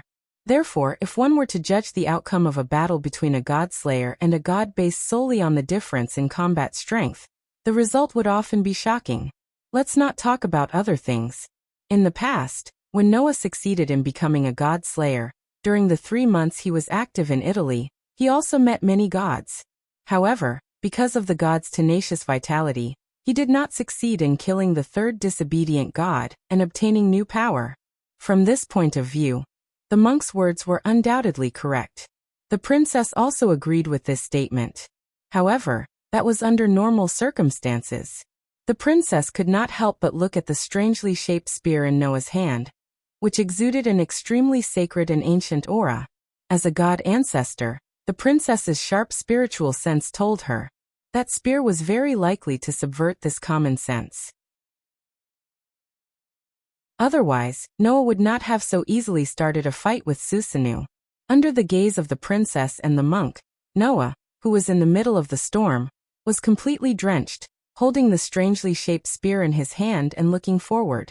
There, Susanu was also holding the Kusanagi sword tightly, looking at Noah with a ferocious and ruthless expression, grinning, showing the violent temperament of the god of destruction and the god of conquest side to the fullest. Are you ready, boy? What? Noah raised the spear in his hand and pointed at Susanu. Don't tell me you want me to respect you and let you have 3 moves first? No, I just want to tell you one thing. Susanu's rock-hard face showed a happy expression. I haven't had a decent fight for a long time. Don't let me down, the youngest godslayer. As soon as he finished speaking, a burst of fierce curse power burst out from Susanu's body, turning into a flame-like flame that slowly burned and covered Susanu's whole body. Seeing this, Noah curled his lips and smiled. The energy in the energy source in his body was instantly converted into magic power, and poured into the spear in his hand, causing the surging magic power to swell. The 2 violent curses suddenly turned into a raging wind, which shook Noah and Susanu, respectively, dispersing the surrounding storm. Whoosh! The next moment 2 figures, also wrapped in a powerful spell, shot out like arrows almost at the same time. They were so fast that even the princess and the monk could only see 2 vague shadows. Then the 2 figures, like meteorites with an indescribable impact, fiercely collided with each other in a very shocking way. Ding! When the 2 vague figures collided with each other, the moment they passed each other, a crisp sound of collision shook the air. That was the sound of the sharp spear thrusting out like lightning. But it was blocked by the divine sword like a heavy shield, causing sparks to fly everywhere, and a small circle of energy ripples stirred up the sound of sparks. Did you beat me to it? Susanu laughed out loud. Then it's my turn. While speaking, Susanu raised the Tian Songyun in his hand directly above his head, and slashed down at Noah in front of him. Swoosh! On the pitch-black divine blade, a strong gust of wind tore the air apart. The sharp sound of the wind breaking was heard, which made people's eardrums tingle. Facing this fierce slash, Noah's eyes flashed, and relying on his amazing arm strength, he fiercely swung the red spear from the bottom to the top. Clang! A bell-like sound reverberated in the air, setting off a strong wind that rushed in all directions, causing cracks to appear on the ground where Noah and Susanu were standing. Chapter 14:12. Clang! The blade and the spear collided with each other, causing a crisp sound. The eyes of the god-slayer holding the holy spear, and the god of disobedience holding the divine blade were burning with unyielding fighting spirit. They mercilessly swung their weapons that would go down in history at each other. Clang! Clang! Clang! The fierce sound of collision continued as the holy spear and the divine blade collided and shook the space, and frequently set off bursts of sparks that couldn't be extinguished even in the storm. In Japanese mythology, the hero who killed the snake and slayed the dragon was simply like a storm, with a trace of warlike laughter. Like a violent storm, the divine blade in his hand violently slashed more than a dozen times in a very short period of time, causing pieces of blade shadows to flicker together with the arc light in the space, like a crescent moon slashing forward. That skill was worthy of its name. An amazing skill that only gods had the means to use, but it was vividly displayed by this god who had been wandering for thousands of years. In the face of such an amazing skill, Noah was like a windmill, relying on the same amazing physical strength. He heavily swung the holy spear. If Susanoo was the pinnacle of skill, then Noah was the pinnacle of strength. Every time Susanoo used his amazing divine skills to continuously wave out a storm of slashes, Noah would not be outdone and fiercely sweep out with a blow that could split mountains and split rocks. This sweep was like a gust of wind sweeping away the fallen leaves, sweeping away all the slashes that flashed together with the light in the space, and bouncing off the divine blade. This scene had been going on for quite some time. However, the attack and defense of the two people did not change at all. Noah has been standing in the same place, without moving. He just swung the holy spear, making the holy spear bring out a burst of whistling sound. Susanoo wanted to violently crush Noah countless times, but every time, he was swept away by the terrible power of the holy spear, which was like a windmill that was swung by the holy spear like a windmill, and he couldn't succeed in making Noah take a step back. Clang, clang, clang, clang.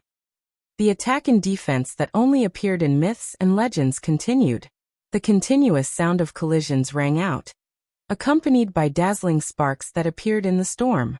The holy spear that swept across like a windmill, and the divine blade that slashed like moonlight continued to collide. Clang! At a certain moment, a sound that was clearer than any of the previous clashes reverberated through the air. Goo! Susanoo couldn't help but let out a muffled groan as he was once again swept away, and continuously retreated dozens of steps before stopping. This time, Susanoo didn't continue his frenzied attacks. Instead, he rotated his numb arm and stared at Noah, who was casually raising the holy spear. So that's how it is. Although his skills are lacking, his arm strength is incomparably shocking? In terms of skills, other than the sword, Noah was only proficient at the level of an average person. Although it couldn't be said to be unpresentable, in front of a god with a divine skill, it was indeed quite inadequate. However, Noah had an amazing physical ability. After reaching LV5 and all the basic abilities reached the SSS stage, Noah's physical ability had already reached the level of a god. In addition, if one observed carefully, they would find that Noah's hands and feet were still surrounded by magic lines like electric wires, which was obviously a sign of the use of enhanced magic. With these two superimposed, even compared with the 16 knights in reverse, Noah's physical ability would not be the slightest bit weaker. Naturally, it was beyond the level of ordinary gods. In other words, Noah was now relying on his amazing physical ability to fight. Just like the 16 knights in reverse. No wonder you have some confidence. Although I don't know what kind of power it is, it doesn't seem to be the power of a god. You can train a body that is not weaker than a god, or even better than a god by yourself. No wonder you can become the leader of the generation of god slayers. Susanoo seemed to deliberately say it to Noah and shouted loudly. However, in this case, there is no way to defeat a god. As soon as his words fell, Susanoo stomped on the ground with a force that broke the ground and rushed towards Noah. In his hand, the dark divine sword also slashed out violently. In an instant, several sword shadows were formed in the space. It was still the same divine sword skill as before. However, this time the trajectory of the sword shadow suddenly changed halfway, causing the original storm-like offensive to change completely. It became like the rolling waves of the sea, wave after wave, with a kind of endless and continuous entanglement. Noah's brows suddenly wrinkled, but he still picked up the holy spear and violently waved it at the incoming sword shadow. Clang! Another crisp sound of collision rang out. However, almost in an instant, Noah's expression changed slightly. Because with amazing strength, the holy spear smashed heavily on Sisunu's divine sword. But Sisunu's divine sword was not repelled as usual. Instead, it was entangled by a snake, and in a burst of fierce sparks, the spear and the divine sword violently rubbed against each other. Ha ha ha ha. Susunu burst out laughing. You have been hit, Godslayer. While laughing, Susunu's hand did not stop, and the divine sword that was entangled with the holy spear suddenly turned into a cold light, and directly shot towards Noah's heart. This attack, there was no room for mercy. If hit, Noah would at least be seriously injured on the spot and lose the ability to fight. Unfortunately, for Noah, this attack was no threat at all. Clang! The sharp pitch-black divine sword directly pierced Noah's heart, and it actually caused a crisp sound of steel hitting steel, and even sparks of friction. This incredible scene finally made Susunu's wild laughter stop on his rock-like face. It was just a moment. Whoosh! He saw. Noah turned around and kicked a powerful kick in the direction of Susunu. Bang!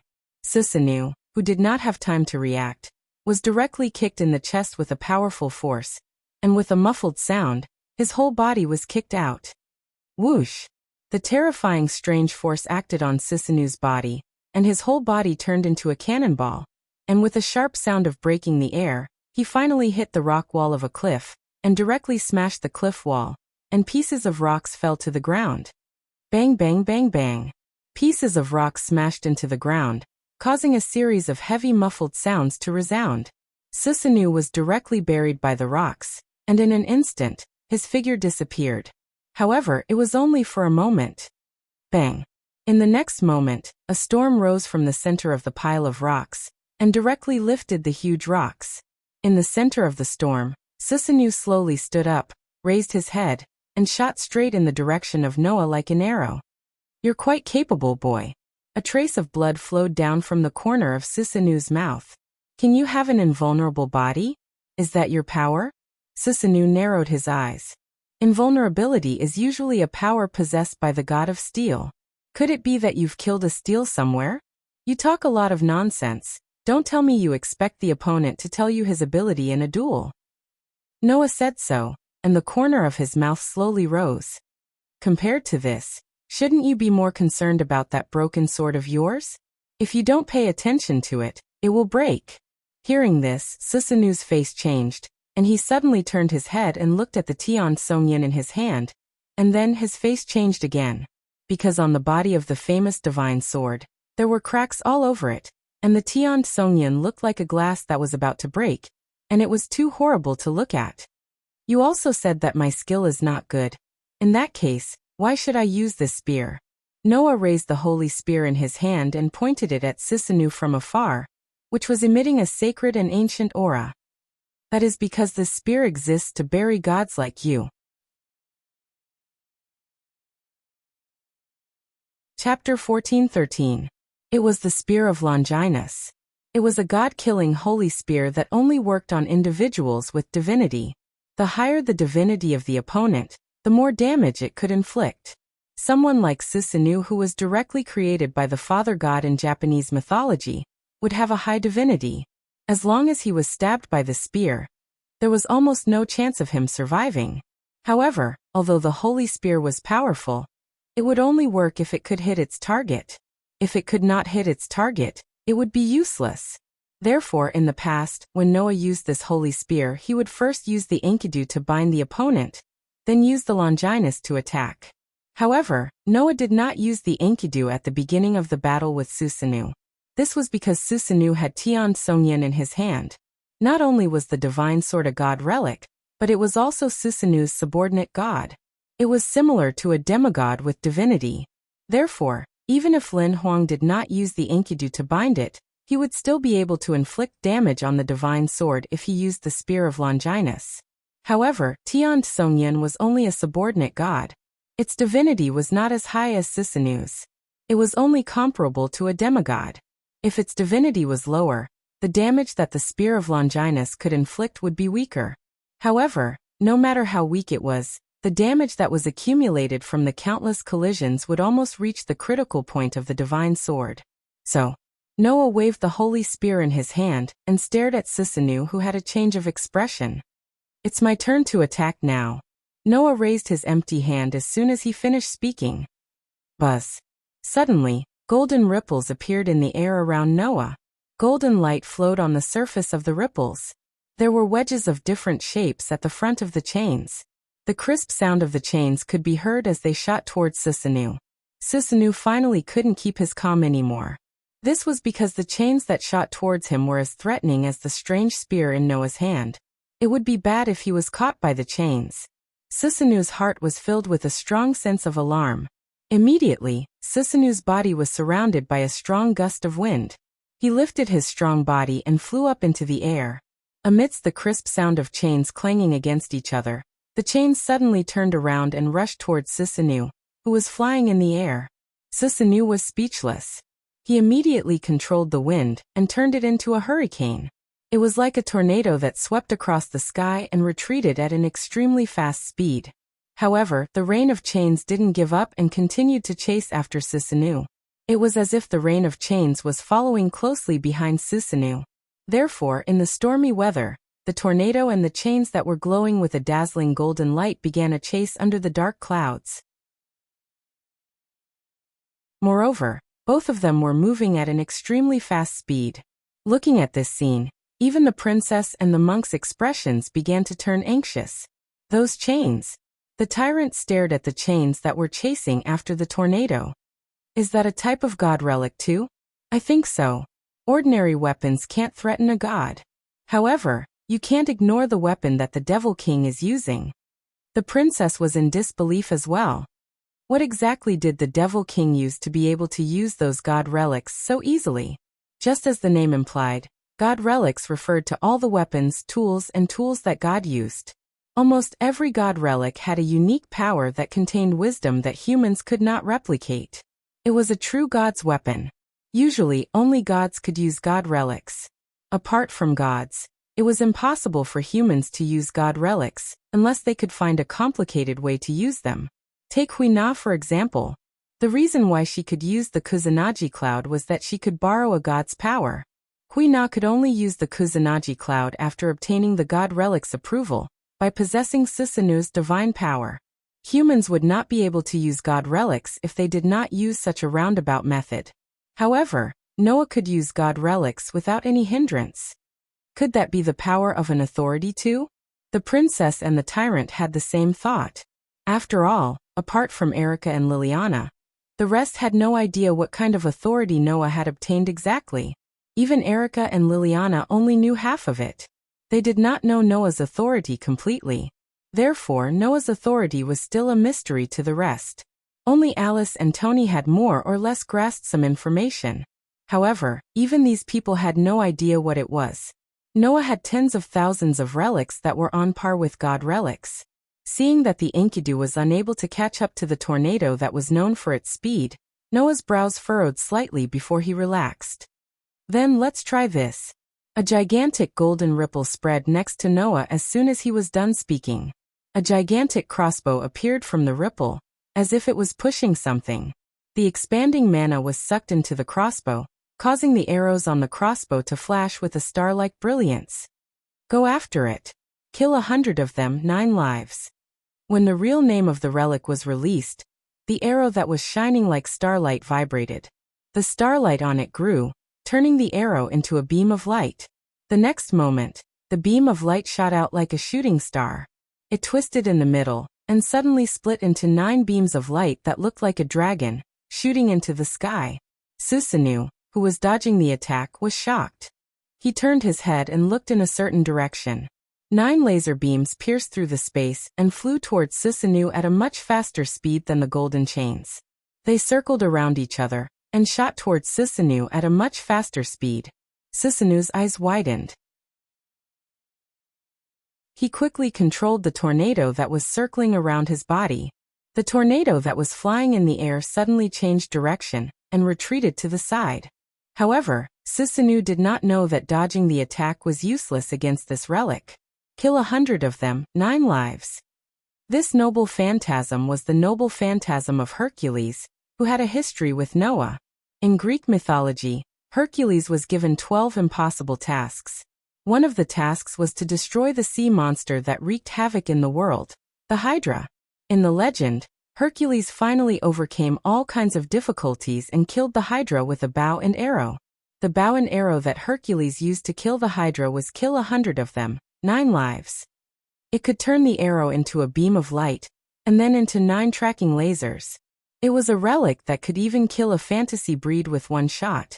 Therefore, the beams of light suddenly changed direction, pierced through the air, separated the tornado, and suddenly caught up with Susanoo at an indescribable speed. What? Susanoo was shocked, and then his face became ferocious. Don't underestimate me. With a violent roar, Susanoo raised the Kusanagi sword in his hand, and slashed 9 consecutive times at the incoming beams of light. The flashing saber light collided with the incoming beams of light.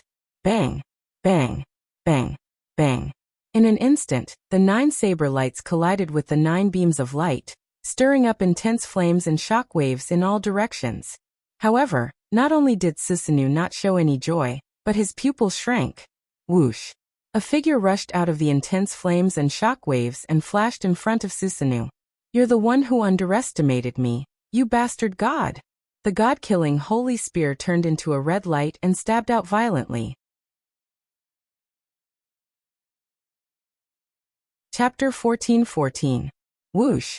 The holy spear turned into a red flash of light, and like a bolt of lightning, it pierced towards Susanoo's direction, and with a sharp sound of breaking the air, it shot towards Susanoo's heart. At this moment, the sense of crisis in Susanoo's heart surged like a tidal wave, and a look of horror appeared in his eyes. However, that was to be expected. As mentioned before, with Susanoo's divinity, once he was hit by the spear of Longinus, he would definitely die. At this moment, Susanoo's heart was filled with the shadow of death. At this critical moment, the black saber in Susanoo's hand suddenly trembled, and it didn't pass through Susanoo's hand. Instead, it lifted Susanoo's hand up into the air. At the same time, the holy spear, which turned into a red flash of light, pierced towards the black divine sword. Bang! The divine sword, which was full of scars like broken glass, finally turned into pieces under the holy spear's attack, and scattered in all directions. As one of Susanoo's subordinate gods, Tian Songyan sacrificed himself to block a fatal blow for the overgod. Only then did Susanoo react. He let out a roar, and the storm around his body suddenly exploded, turning into a substantial shockwave that shook the surrounding area. Noah was knocked back by the shockwave caused by the explosion. His footsteps kept moving in the air. After retreating a few hundred meters, he finally stopped. Boom! The dark clouds in the sky suddenly flashed with lightning, causing the lightning to fall from the clouds and flash through the space between Noah and Susanoo. With this storm as the background, Noah and Susanoo were facing each other in the air. Sacrificed your sword? Noah said sarcastically. What? If you want to, you can still do it, right? You don't have to laugh at me, boy. Just now, Tian Songyan voluntarily blocked the attack for me, but the so-called subordinate god is supposed to support the overgod, so I don't think it's shameful. Susanoo still had a violent smile on his face, but there was no trace of a smile in his eyes. On the contrary, you didn't show any mercy at all, and you really wanted to kill me, which surprised me a little. Didn't you say that you didn't want to be merciful from the start? Noah glanced at Susanoo. I clearly remember that after you broke through my defense, you aimed your sword at my heart. That can't be helped. Susanoo didn't hide anything. Fighting against a human hero who can kill a god, I don't have the confidence to win in the future. Then I'm the same, right? Noah said lightly. At this time, when I can't use my true power, I also don't have the confidence to defeat you if I show mercy. Oh, Susanoo raised his eyebrows. In other words, as long as you don't show mercy, you have the confidence to defeat me? Hearing this, Noah didn't answer immediately.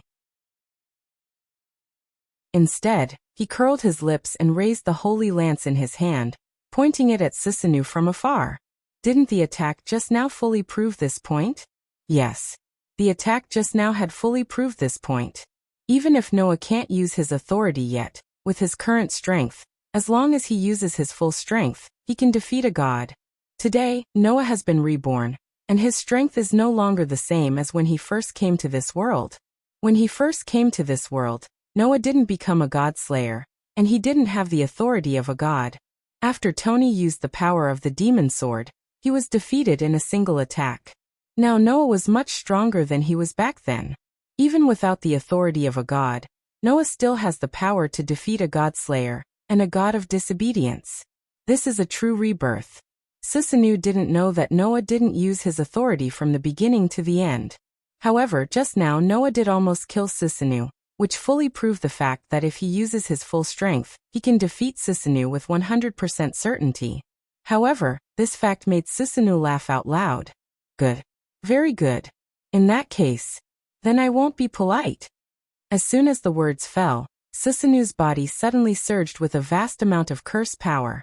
The tsunami-like violent and rich curse power turned into a substantial storm, accompanied by Sisanu's raised hands, and while rotating, it gathered around Sisanu's body. The violent storm even formed a raging tornado, running down from the sky, connecting the whole world, and spinning crazily. Under such circumstances, the dark clouds in the sky seemed to be stirred up as if they were boiling, and the rock formations on the ground were directly dug up. Trees and gravel were directly uprooted and constantly swept into the storm, causing the storm to reach a diameter of hundreds of meters in an instant. In the center of the storm, Sisanu raised his hands and shouted loudly, "God Slayer, take the final blow that I will use up all of my divine power." Hearing Sisanu's words and feeling the terrible curse power contained in the terrifying storm, Noah's face gradually became serious, and he murmured, "It seems that this is indeed your final blow." Sisanu's power is definitely not inferior to Velaslana and Mercado. In other words, this storm god is also a god of the highest level. For a deity of such a level, a blow that was charged with all the curse power in his body was equally dangerous to Noah, without using his authority. If that's the case, I have to use all my strength. After saying such a sentence, Noah threw away the holy spear in his hand, and let it be swallowed by the golden ripples. Immediately, another golden ripple fluctuated from Noah's side. Fortunately, this is the secluded world, a world formed by the combination of different spaces. As Noah's voice sounded, a strange-shaped sword slowly emerged from the golden ripple. Noah stretched out his hand, tightly grasped the hilt of the strange-shaped sword, and suddenly pulled it out. So, even if this sword can cut the world, it can only cut the space, it won't hurt the world itself, right? Noah raised the strange-shaped sword high above his head. Then wake up. Because of your power. Unless it's a last resort, I won't use you. It's rare to have such a stage. Cherish it. Show me all of your power. The treasure artifact named Obedient Parting Sword EA suddenly trembled. Wang! In the trembling sound, the three blades that made up the sword suddenly rotated and set off a red wind pressure. The red wind pressure became more and more intense, and finally, it turned into a red storm, and also swept down from the sky, sweeping the earth. Suddenly, one red and one gray tornado directly reflected between heaven and earth, stirring up the dark clouds, cutting open the fragile earth, and letting the earth-shattering wind wreak havoc in the entire space. The princess and the monk had already retreated, and even retreated to the edge of this space, looking at the two storms that ran between heaven and earth. Their faces were full of shock. So you're also the controller of the storm? God Slayer. Sisanu laughed wildly. Very good. Very good. Is your wind stronger, or is my wind stronger? Let's have a competition. After saying that, Sisanu raised his hands high, and heavily waved them down. Whoosh! The raging gray storm turned into an impact, and as if it was trying to break through the sky, it carried a crazy whistling sound, and violently shot towards Noah's direction. Seeing this, the corner of Noah's mouth lifted, and a flash of light suddenly flashed in his eyes. The star of heaven and earth's origin, Enuma Elish. The obedient parting sword EA, which was spinning at an extreme speed, was fiercely stabbed out by Noah. Wang! The red wind pressure condensed into a monstrous red storm, and along the way, it cut open space, and cut open heaven and earth, and brought along a pitch-black spatial fault, to meet the oncoming gray storm. Dong! As if shaking heaven and earth, the roar resounded in every corner.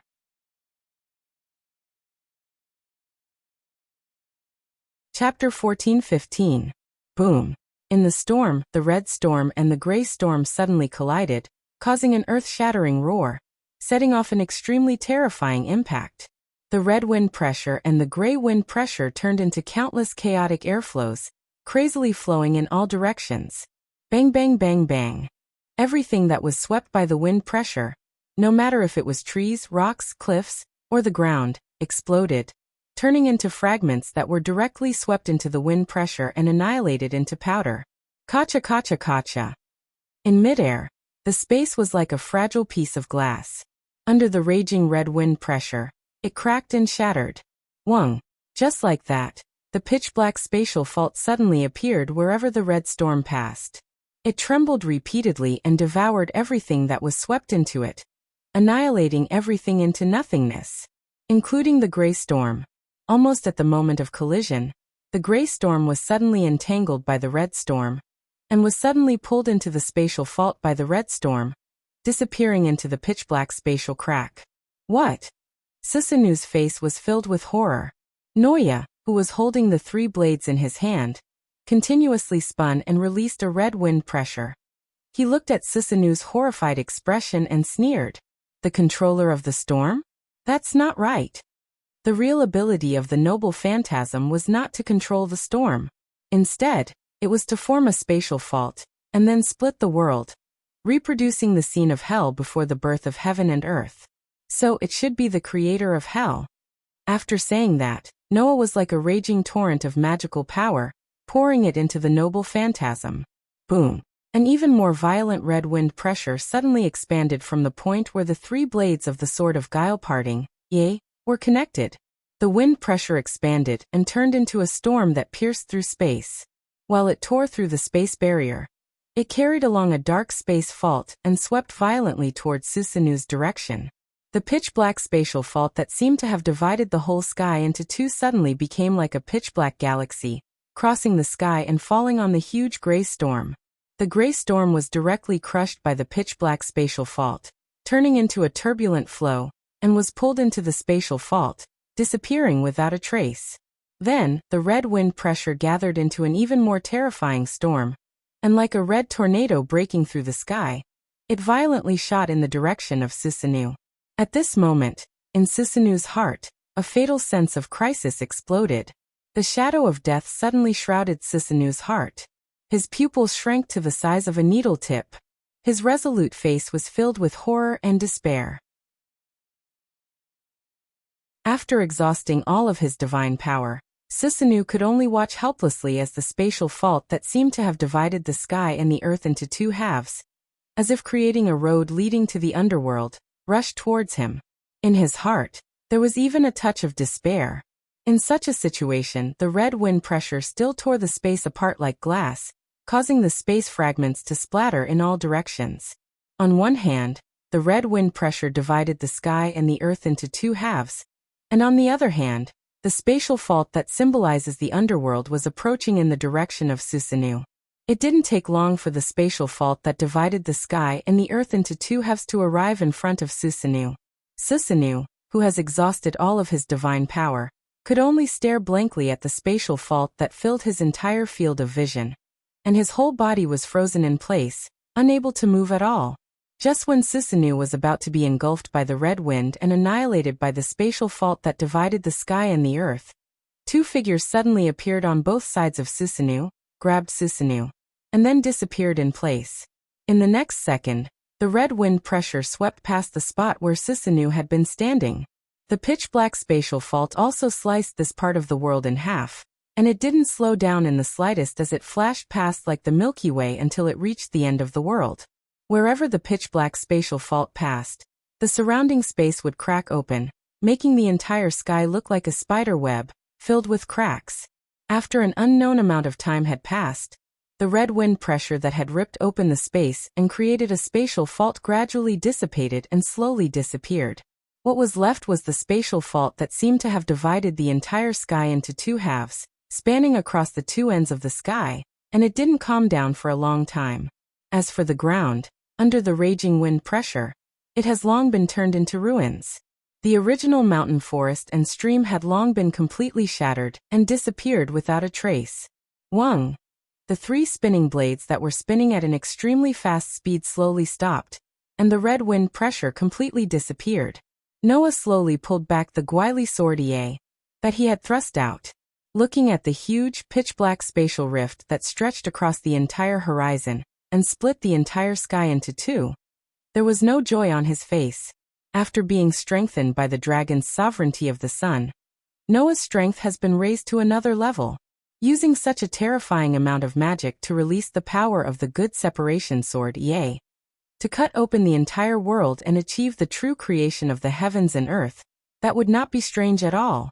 Of course, there is also the reason why this space is only a part of secluded world, and it is not as big as a real world. However, after being strengthened by the dragon's sovereignty of the sun, using the power of the sword to release the power of the sword, it is not strange that it can directly cut an island in half. Then there is only one question left. In the end, did we still let him escape like this? After saying this, Noah turned around and looked at the corner of the ground that has been turned into ruins. There, 3 figures suddenly appeared without any warning. Susanu's knees went soft, and he knelt on the ground, his face full of fear as he violently gasped for breath. Beside him, the princess and the monk's faces were also pale, and their eyes were filled with shock. Just now, if the princess and the monk did not use the special teleportation method of secluded world to save Susanu in time, at this moment, Susanu would have disappeared without a trace. Whether it was the dignified and polite princess, the rebellious monk, or the unscrupulous Susanu, none of them expected this. To think that this battle would end so miserably, announcing their defeat. The highest level god, in the hands of a single god slayer, was reduced to the point where he needed to be saved to survive. It has to be said that this is the most practical way to slap the face of the previous few people who said that it would be difficult to determine the victor. Just like this, under the gaze of the 3 people, Noah slowly floated down from the sky and landed on a broken rock. With the dark space fault as the background, he looked at Susanu. What's wrong? Not fighting anymore? Susanu's face became extremely ugly. The storm god, who is famous for his violent temperament, wants to continue to fight with Noah for 300 more rounds. However, when he glanced at the strange sword in Noah's hand, a trace of fear involuntarily appeared in Susanu's eyes. To be able to make a god show fear in his eyes, this is simply an unprecedented feat. However, by relying on the most primitive ancient sword and the sun's sovereignty of the sun, Noah has achieved this feat, not to mention Susanu. Even the rebellious tyrant was speechless. He had a bitter look on his face, as if he had eaten Chinese gold thread. Only the princess, who was frightened by Noah's power, breathed a sigh of relief. At least, Noah didn't blame them for saving Susanu, right? Otherwise, Noah only needed to strike once more, and the 3 of them would probably not be able to survive. Just when the princess was about to step forward and say something, something strange happened. Boom! In the sky, in the deepest part of the dark space fault, a deafening loud noise resounded. Immediately afterward, a burst of laughter shook the air from inside. Ha ha ha ha. I old son am free.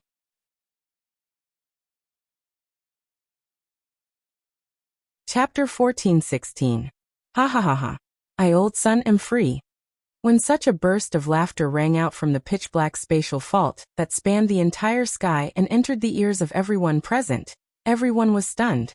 Immediately, before Noah could react, Susanu, the monk, and the princess seemed to have thought of something, and their expressions changed. Damn it! The monk shouted with a shocked face. Could it be that the monkey came out? Impossible. Susanu immediately shook his head. That monkey should be imprisoned by our curse. It's impossible for it to come out without anyone unlocking the curse. The princess also had the same opinion as Susanu, but then she was slightly surprised. She raised her head and looked at the pitch-black spatial fault that spanned across the sky. She spoke with some uncertainty. Could it be because of the power of Rakshasa King that the Lord God escaped? Only then did Susanu and the monk react. They both turned their heads and looked at Noah. A god relic that can create spatial faults. Susanu stared at the Guili sword in Noah's hand and murmured, could it be? What kind of power does your god relic have? The monk pointed to the Gweili sword Ye, in Noah's hand with a hoarse voice. Could it be that the god relic can really cut open space? What are you still talking about now? Noah frowned. Do you still need me to prove something to you? Hearing this, the three transcendent beings in the hidden world, including the princess, all laughed bitterly. This is really a double whammy. Susanu raised his head and looked at the pitch-black spatial fault that spanned across the sky again, and said in a deep voice, "It seems that after the sword cut open this space, its power also spread to another space. And that space happened to be the monkey's cage." The monk was speechless. As a result, the wind pressure that can even cut open space also cut open the curse that bound the monkey? That's the only way. The princess nodded. As for the truth, we only need to investigate a little to find out. After saying that, the princess turned around and bent down gracefully. She scooped up a handful of water from a crack in the messy ground. Her red lips moved slightly as she chanted, "Ancient serpent's wisdom, please show me the truth of the other side." The princess splashed the water in her hands in front of her. Immediately, the water that was sprayed out dispersed in midair, turning into a cloud of mist. The mist then twisted and converged into a screen. The scene presented on the screen was a magnificent palace like the Forbidden City in China. However, such a palace was forcefully split into two by a pitch-black spatial fault that suddenly appeared. It was as if it had fallen into the earth's crust, collapsing with a loud rumble. In such a collapsed palace, a golden light flashed and flew into the sky.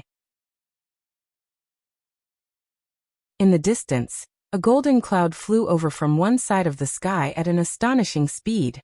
The golden light that soared into the sky blasted into the sky, crossed the golden cloud, and turned into a figure. The figure somersaulted and flipped onto the golden cloud with extreme flexibility. Immediately, the golden cloud carried the figure. Like a stream of light, it wandered in the sky for a while. Finally, it rushed into the pitch-black spatial fault. "Oh no!" Susanu cursed out loud. "The monkey is coming." The princess and the monk had the same lamenting expression, as if it was a blessing and not a curse. They raised their heads and looked at the horizon. Noah frowned. He also raised his head and looked at the huge pitch-black spatial fault across the sky. There, a stream of light suddenly appeared, flew out, and came above Noah's group at an astonishing speed. It seems that there are traces left behind by a battle between young and vigorous men. Well done. It couldn't be better to welcome me, the fighting Buddha, in such a way. Such a voice spread from above the golden cloud. Immediately afterward, Noah saw it. Above the golden cloud, a figure was gradually exposed in the air. Noah was more or less surprised when he saw the full appearance of the figure. Although the figure's body outline was humanoid, it did not have a human appearance. It had a sharp mouth, monkey cheeks, and its entire body was covered in dense golden hair. It had a furry tail behind it, and it was wearing an outfit that looked like something that would only appear in Peking opera, which people would call damn. The pair of eyes were bloodshot. The whites of the eyes were red, and the pupils were golden. It was an ape. The ape that the princess called the god. Of course, that was not the other party's name. It was just a temporary title. The god with the appearance of an ape had a more resounding name. "What? Old guys? Why do you all look so miserable?" The ape said such a sentence in a curious tone rather than ridicule. "When you locked me in the curse, you should be more domineering. How did you become like this now?" "What's wrong, monkey?" Susanu stood up with difficulty and stared at the ape standing above the golden cloud.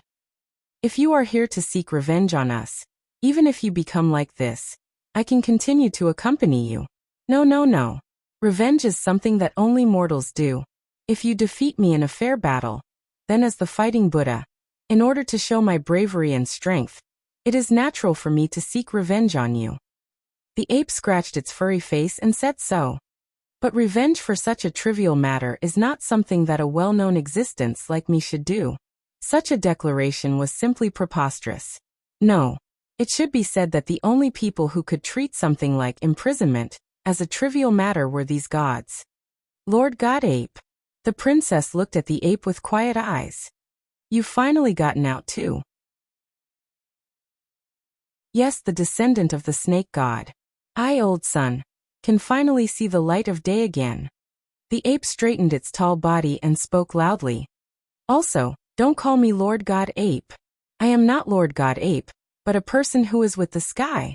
The ape's pair of eyes flashed with a frightening look, making the golden pupils emit a bright brilliance. I am the Monkey King born in the stone, the fierce fighting Buddha. A brilliance suddenly flashed in the ape's hand.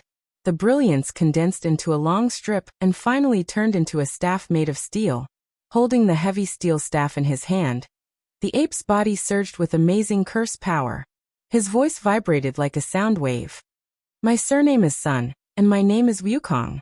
I call myself the great sage, heaven's equal. The surging curse power surged from the god named Sun Wukong in all directions like waves, causing the surrounding air to begin to produce a trace of chaos. The earth-shattering name made the expressions of Susanoo, the monk, and the princess become serious. Noah also held the Guili sword Ie in his hand, and a burst of surprise surged in his heart. The great sage, heaven's equal. It was an existence that didn't even need to be explained. The name of Sun Wukong was more well known than anything in China and Japan, which were close to the east. Why would the ape god, who had once broken into hell and turned the heavenly palace upside down, appear in such a place? Just as Noah was surprised by this, the great sage, heaven's equal, who was standing on a golden cloud in midair, suddenly turned his eyes and looked in the direction of Noah. Kid over there, you're not an ordinary person. Old son, I can feel the aura of an enemy on you. So that's why. You're the God Slayer. You're the one who made the wind god suffer? At this moment Noah felt it. The great sage, heaven's equal, released his fighting intent towards him. It was you who helped me get out of trouble, wasn't it? Then, in order to repay you, let me be your opponent. Without Noah's consent, there was no time for him to react. The ape god, who claimed to be the great sage, heaven's equal, looked up to the sky and laughed. Riding the golden cloud called the somersault cloud, he turned into a stream of light and rushed in the direction of Noah at an amazing speed. Whoosh! The steel staff with a strong wind cut through the sky, like a windmill. In the blink of an eye, it was heavily swung toward Noah's head. The inexplicable signal of war made Noah's eyes narrow.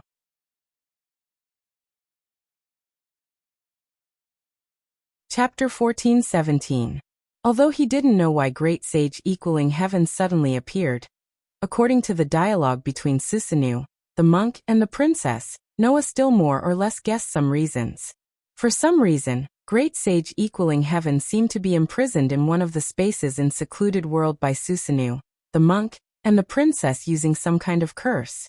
That space was the space where the princess used the curse to show that great sage equaling heaven escaped from the palace and was cut by the dark space fault.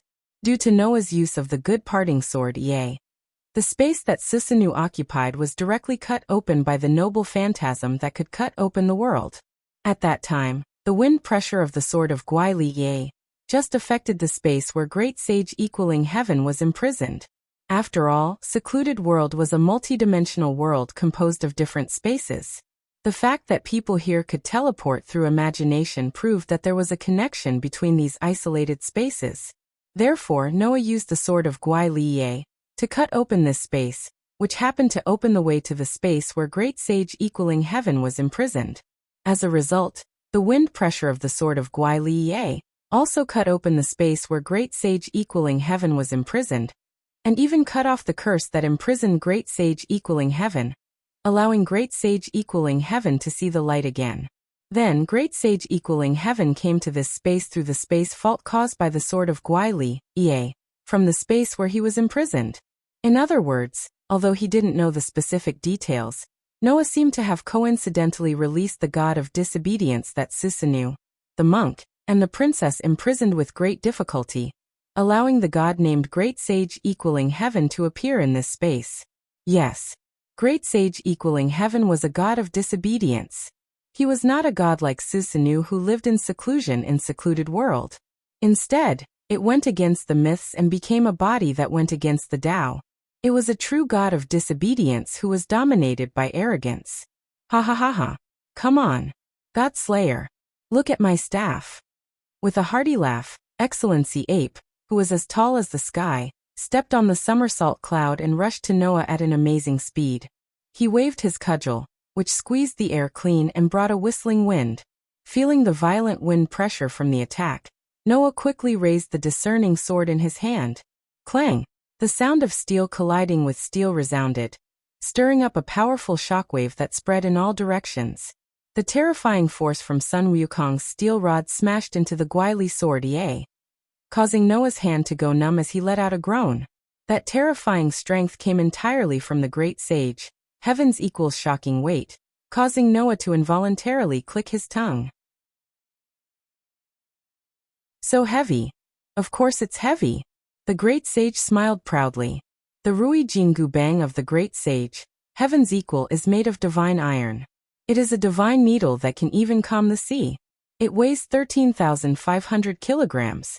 With this iron rod, I have swept the underworld, modified the book of life and death, and disturbed the heavenly court. I have beaten 100,000 celestial soldiers and celestial generals. Therefore, Godslayer, you should be proud to be able to take Sun Wukong's cudgel. After saying that, the great sage, heaven's equal, once again raised the Jingu Bang in his hand high above his head and waved it mercilessly at Noah with the force of splitting the earth. With just a wave, the atmosphere was directly torn apart by the simple steel rod, setting off a violent airflow. As the Jingu Bang waved down, everything was squeezed clean, just like in the legends. Sun Wukong's Jingu Bang had an extremely amazing weight.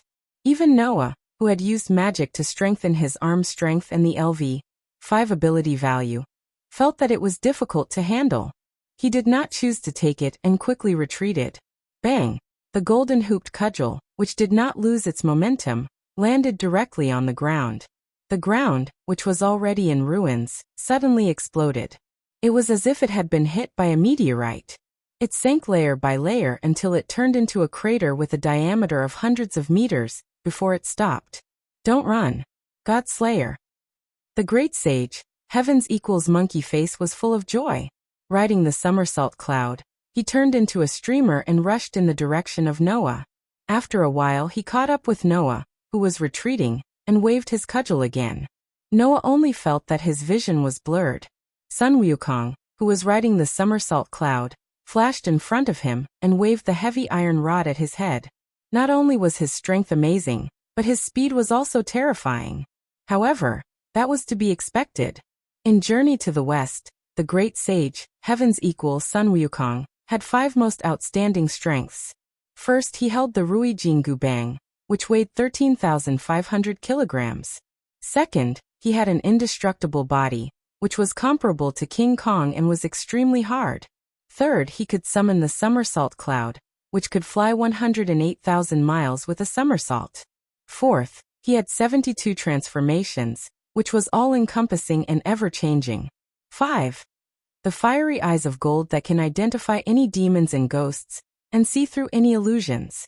The first strength gave Sun Wukong a terrifying attack power. The second strength gave Sun Wukong a terrifying immortal body. The third strength gave Sun Wukong a terrifying speed and agility. Together with the fourth and fifth strength, this excellency ape almost had no weakness. The speed that Sun Wukong showed on the somersault cloud was the so-called God speed. Noah, who also had the God speed authority, naturally understood how illegal this authority was. Without the mind-eye skill, it was simply an incomprehensible power. Fortunately, although Noah did not have the mind-eye skill, he had superb sensing ability. Therefore, when Sun Wukong retreated from the Godspeed world and waved an amazing blow at him, Noah reacted in time. Blow him away. Guili Sortie. The dark black rotating blade, which was covered by red lines, suddenly began to rotate, causing red wind pressure to surge out. It was like a whirlpool that began to rotate wildly. Bang!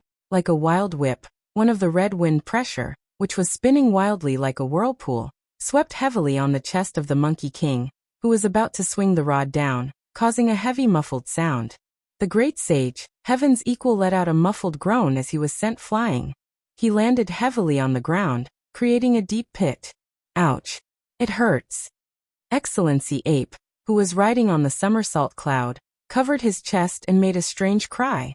Godslayer, Did you break my invincible Vajra body so easily? Taking a closer look, Sun Wukong, who was swept by the wind pressure of the Guili sword because of his careless attack, had a hideous wound full of blood on his chest. It was as if it was going to cut him diagonally, from his shoulder to the side of his waist. Although Sun Wukong did not use his full strength, he was swept by the wind pressure that could cut the world. Even the immortal body, which was known as the indestructible body, was easily broken. Oh no, I was careless. The Monkey King seemed to have finally calmed down. Because I was too happy to escape, I didn't consider my condition and rushed over excitedly. In the end, I was seriously injured. It's really embarrassing. Fine, I'll retreat here first. After I recover from my injuries and recover my divine power, I'll come and fight you again. After that, the Monkey King rode on the somersault cloud, turned into a golden light, and flew toward the dark space vault above the sky. Godslayer, we will meet again someday. With that, the great sage, Heaven's Equal, disappeared into the pitch-black spatial vault along with the golden light. What's going on? Noah looked at this scene almost stunned. Come and go as you please? Fight as you please and escape as you please? Do you have to be so shameless? From the very beginning, Noah was in a state of confusion when the great sage, Heaven's Equal, found fault with him. Then he inexplicably received the other party's attack. When Sun Wukong was careless, the Monkey King used the wind pressure of the Guili sword, to sweep him, and then the Monkey King fled again. Such willful and reckless behavior was like a typhoon, and Noah could not help but feel a little confused. However, Noah understood again. This was the mischievous Excellency Ape who had once made a scene in the Heavenly Palace and overturned the underworld. In any case, Noah had to admit a fact. I've been targeted by an incredible god. Sui Xiong murmured.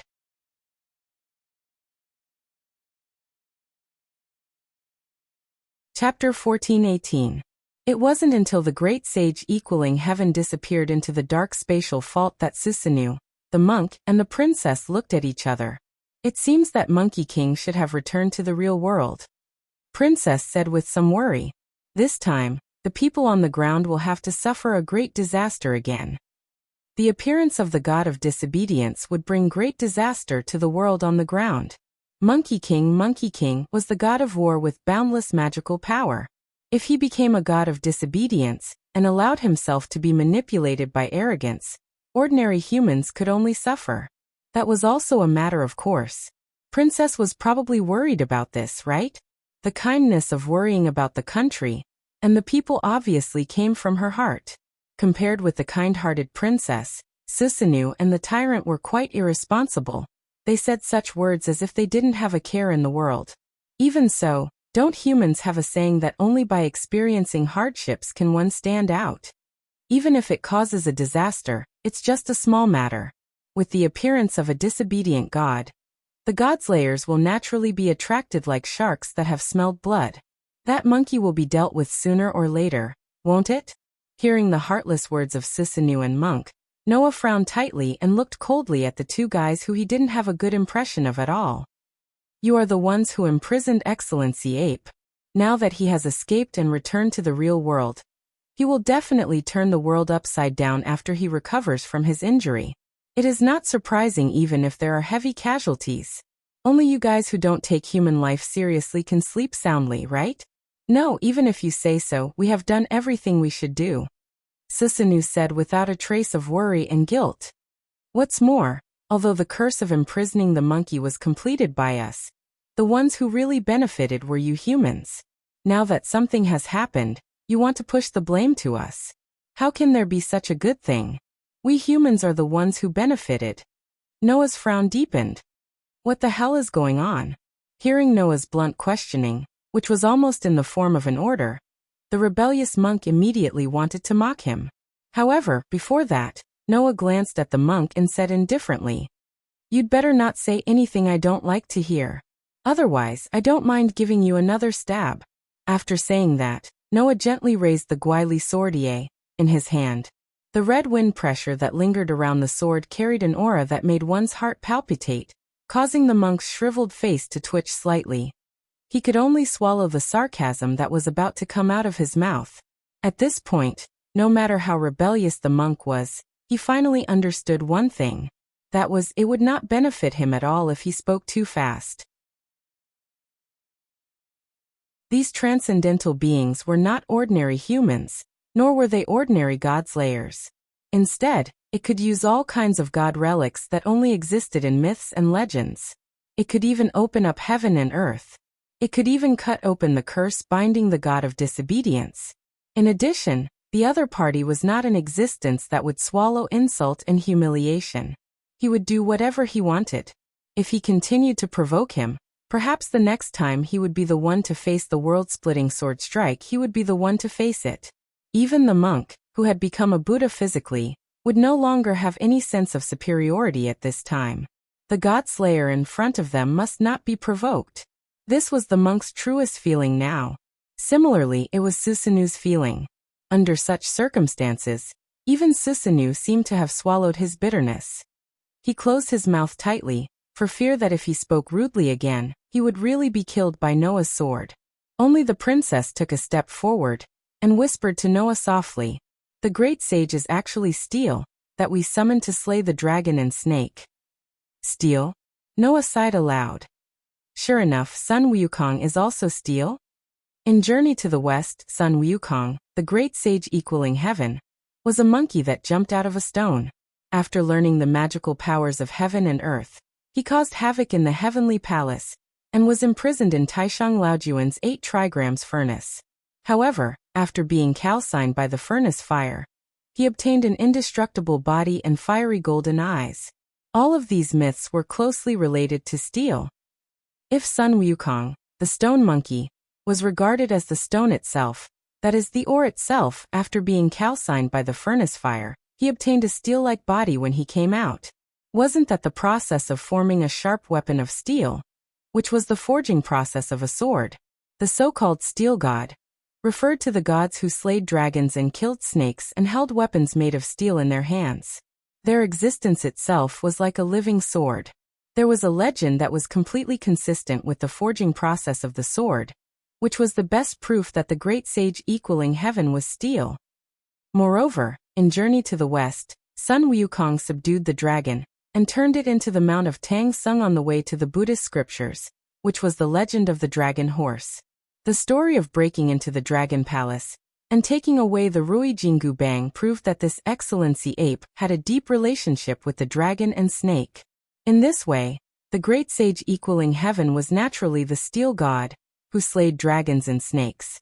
In order to eliminate the dragon and snake that appeared in Japan, Susanu, the monk, and the princess worked together to summon the great sage equaling heaven, and then imprison this excellency ape with a great spell.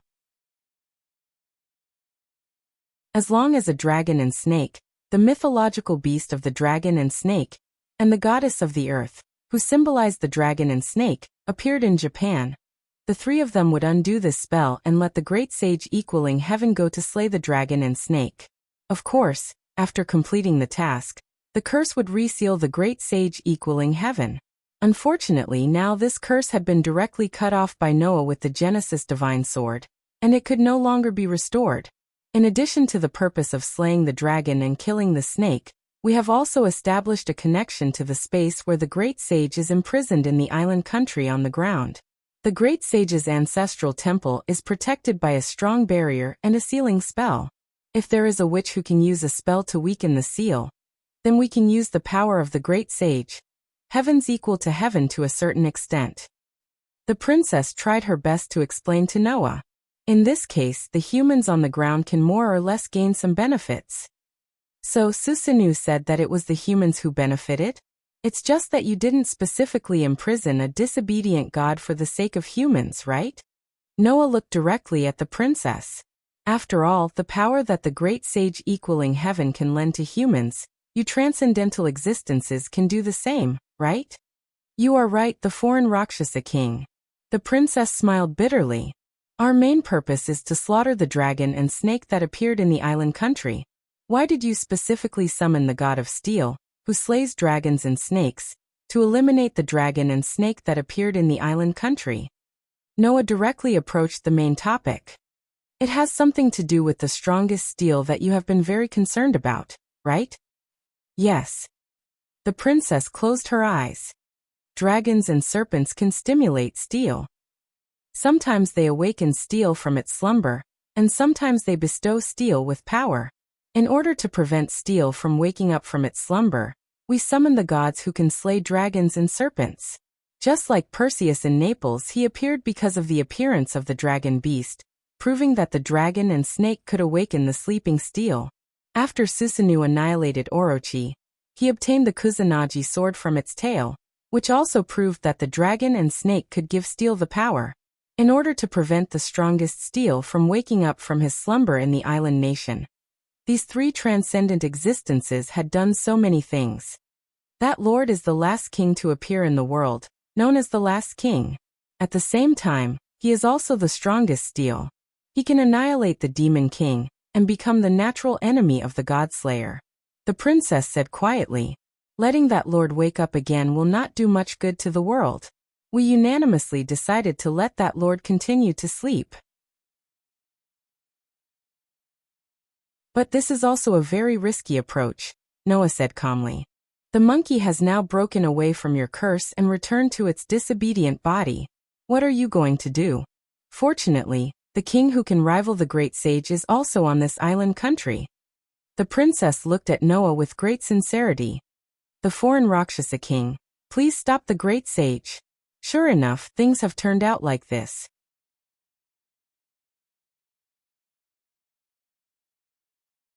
Chapter 14:19. Rumble. In one of the spaces in Yushur, the forbidden city-like palace that originally imprisoned the great sage, heaven's equal was still collapsing like the sky was falling and the earth was cracking. The dark space fault that split the entire palace into two halves was directly imprinted on the ground, making the palace seem to fall into a swamp. It slowly disintegrated and collapsed, turned into rubble, and was gradually swallowed up. If this continued, it was only a matter of time before the palace was completely destroyed. However, this palace was originally used to imprison the curse of the great sage, heaven's equal. Now that the great sage, heaven's equal, had escaped, this palace was no longer useful. It might not be a bad thing for him to retreat after accomplishing his mission here. In the dark space fault, at a certain moment, a stream of light flew out from it like a meteor, crossing the sky and stopping in midair, revealing its full appearance. It was none other than Noah. Looking around and watching the palace that was gradually swallowed up by the dark space fault, Noah muttered to himself, "Is this the space that imprisons Sun Wukong? Where is the exit?" According to the princess, the space used to imprison Sun Wukong was separated from the rest of the space in Yushur by a powerful enchantment and sealing curse. There was no way to reach it by teleportation. Therefore, after the great sage heaven's equal escaped, he used the space fault opened by the good parting sword Ie to move to the space where Susanoo was located. Noah also used the same method to come to this space. He came here mainly because although this space was separated from the rest of the space in Yushur, there was an exit that connected to the Shenzhen temple used to worship the great sage, heaven's equal. The people in this world used this exit to let Witch Yuan, who could use the curse to weaken the curse, open a hole in the enchantment and seal. She entered here and communicated with the imprisoned great sage, heaven's equal, so as to borrow the power of the great sage, heaven's equal. Then, whenever dragons and snakes appeared on the ground, the great sage, heaven's equal, who had been unbound by the curse, would also go to the world through this exit. He would kill the dragons and snakes, complete the mission, and then be brought back by the curse through this exit to be sealed again. Therefore, using this exit, Noah and the great sage, heaven's equal, could return to the modern realm. Don't think that just because Susanoo had casually pulled Noah into secluded world, he would be able to let anyone enter and leave as they pleased. If one did not use some special method, the door between the hidden world and the present world would not open. The reason why Susanoo was able to bring Noah here was mainly because of his witch and god relic in this world. With the help of the witch, the god who had stolen the sun could also bring Noah from the ground to the secluded world. Now there is no medium on the ground that Susanoo can use, so he has no way to send Noah back to the modern world. As for the monk, he was not proficient in this aspect at all. The princess was a god ancestor, so she knew how to enter and exit the hidden world. However, they also lacked the necessary tools for the ceremony, so the princess was at her wit's end. Therefore, Noah could only return to the modern world like the great sage, heaven's equal, through this exit. After looking around, Noah finally saw it. In front of the palace, there was a distorted space. It was as clear as water. That's the exit, right? Noah stared at the space in front of him. It seems that Sun Wukong has opened the exit and returned to the modern realm. I hope he won't act recklessly in his injured state. As soon as Noah finished speaking, a dazzling light flashed in the pocket of his coat just as he was about to fly into the space. Seeing this, Noah could not help but be stunned. Then he remembered something and quickly took out something from the pocket of his coat. It was 3 pieces of jade in the shape of Magatama. The 3 pieces of Magatama that were shining with a dazzling red light trembled slightly. Then they gradually became distorted in the light. Not long after, the 3 pieces of Magatama turned into 3 figures and fell to the ground. Noah immediately stretched out his hands and hugged 2 of the figures in his arms. The other figure fell directly to the ground. With a bang, it landed hard on the ground. It hurts. A scream immediately sounded. Ugh. The other 2 figures in Noah's arms let out a soft moan. Their eyelids fluttered a few times, and then they opened their eyes. With the 2 girls in his arms, Noah slowly descended from the sky and landed on the ground. He was like a frog, lying on the ground in front of the 2 people. He slightly shook the 2 girls in his arms. Are you okay? Hearing this, the 2 young girls covered their heads and said in a daze. What happened to me? I feel so uncomfortable. Of course, the 2 girls only felt a little uncomfortable. The young man who fell heavily on the ground was a little miserable. He held his waist and struggled to get up with a pale face. My waist. The 3 people were the ones who had been turned into Magatama and entered the secluded world with Noah. They were Wanli Guyoli, Qingqiu Courtyard's Huina, and Ganqi Dongma. Because humans had no way of adapting to the secluded world, the princess turned them into Magatama to prevent them from losing their lives. Now that the 3 of them were in this space, the transformation technique was undone. After all, this space was not only separated from the secluded world. In order to allow the witches who served the great sage, heavens equal to heaven, to enter and leave freely, this space was also enchanted to allow humans to adapt to the secluded world. Therefore, the transformation technique of the 3 was undone.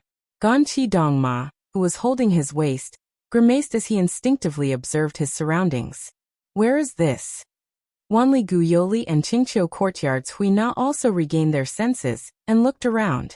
Seeing that the 3 of them had returned to their original state, Noah directly spoke. It's a long story.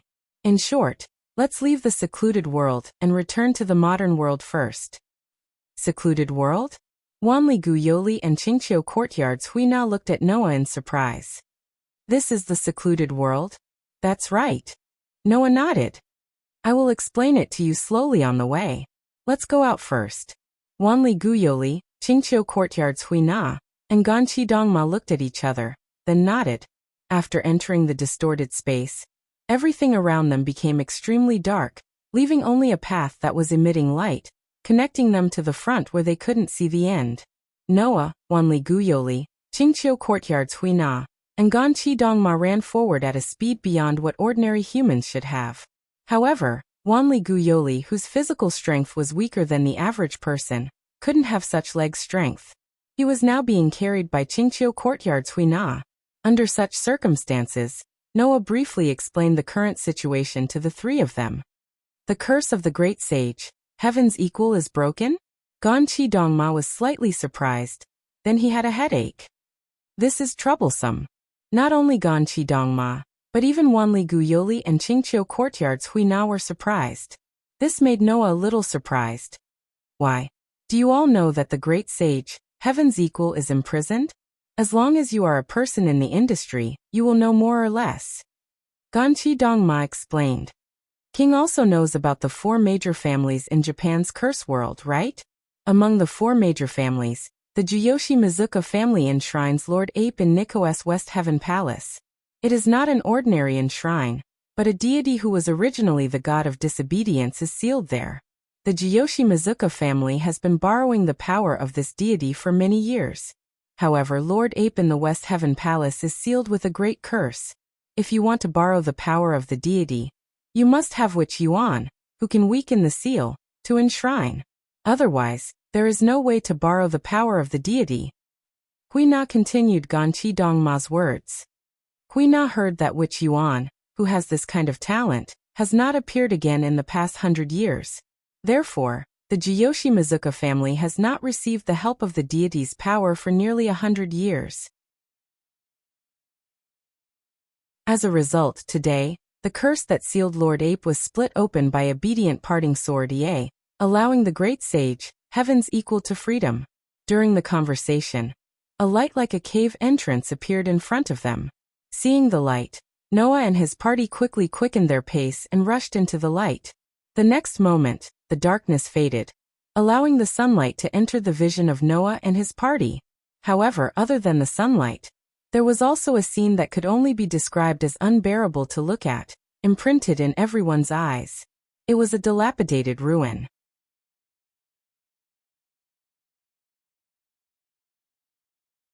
Chapter 14:20. Small pieces of debris and pebbles were rolling on the ground, or falling from the piles of ruins, stirring up waves of soft noises.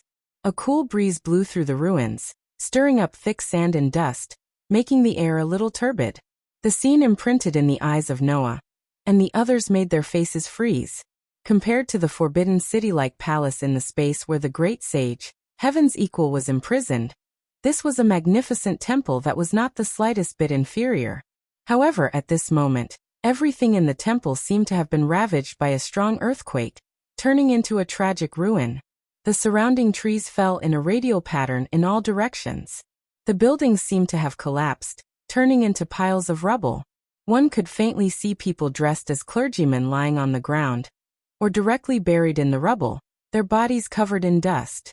That scene was simply like the scene of a disaster, making people feel suffocated. Wanli Guyoli had already covered her small mouth with her hand, turning her head away as if she could not bear to look directly. This is too much. Hui Na, the careless wild child, could not help but whisper.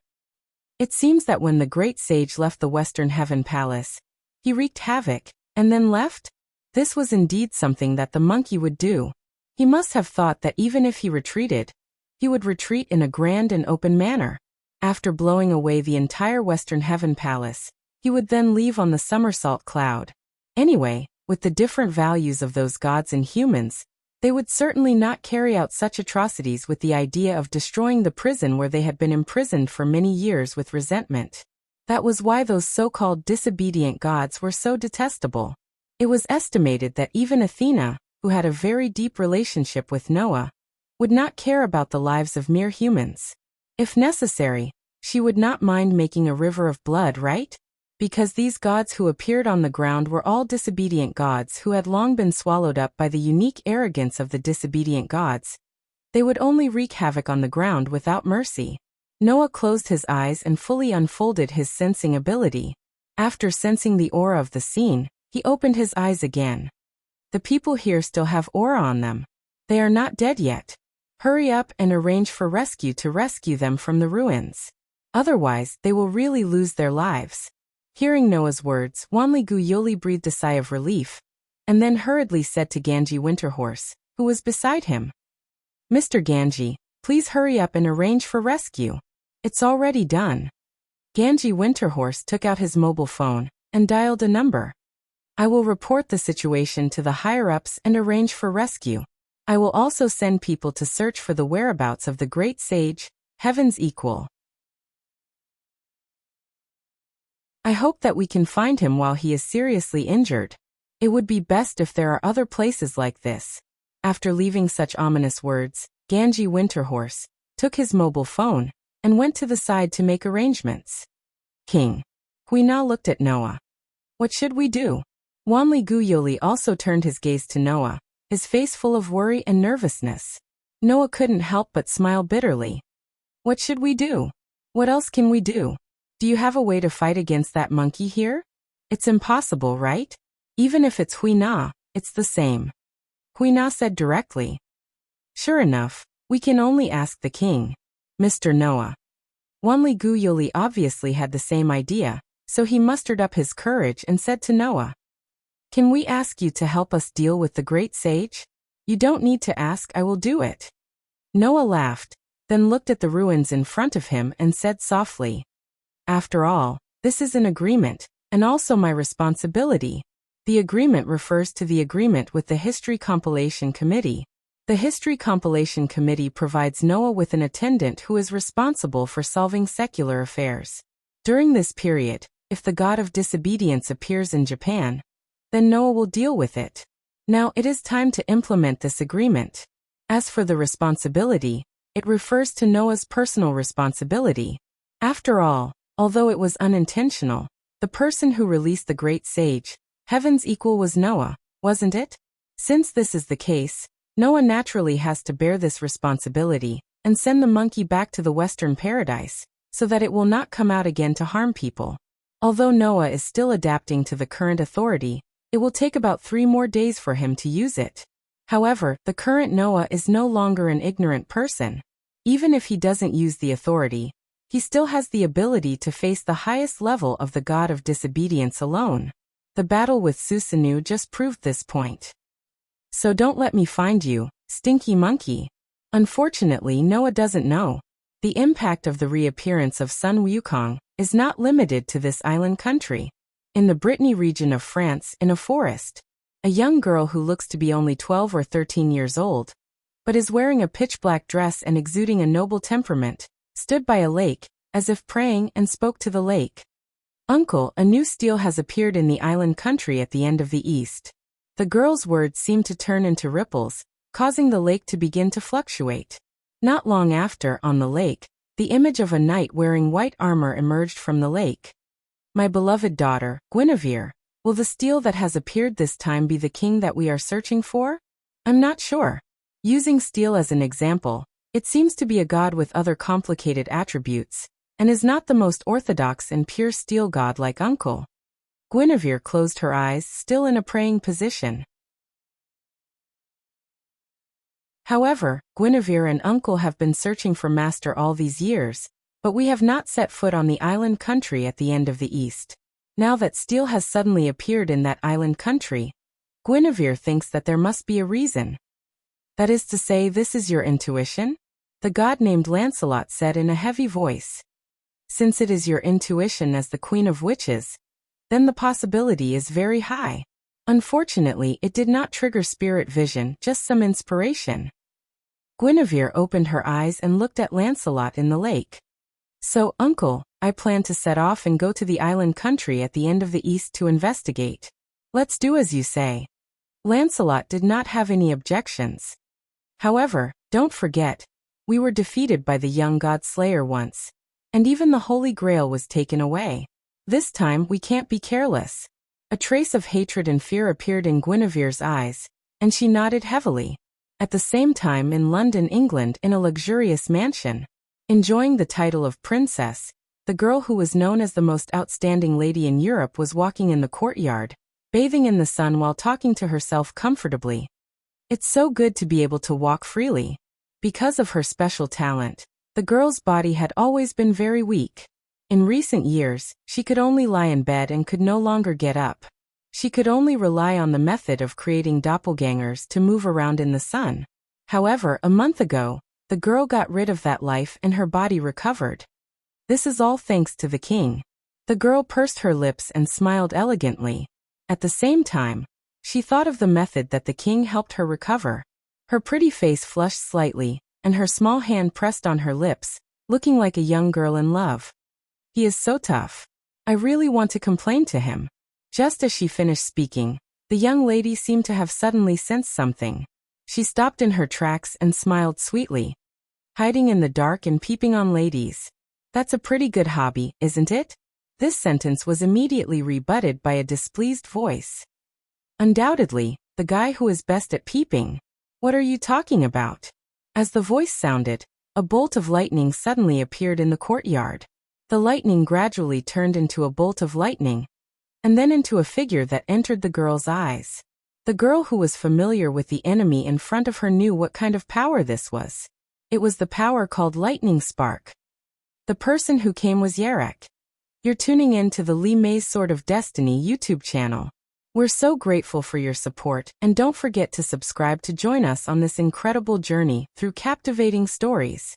Your generosity through donations truly makes a world of difference, as it's the primary source of revenue that allows me to expand and enhance this channel for you. Thank you from the bottom of my heart for being a part of this adventure.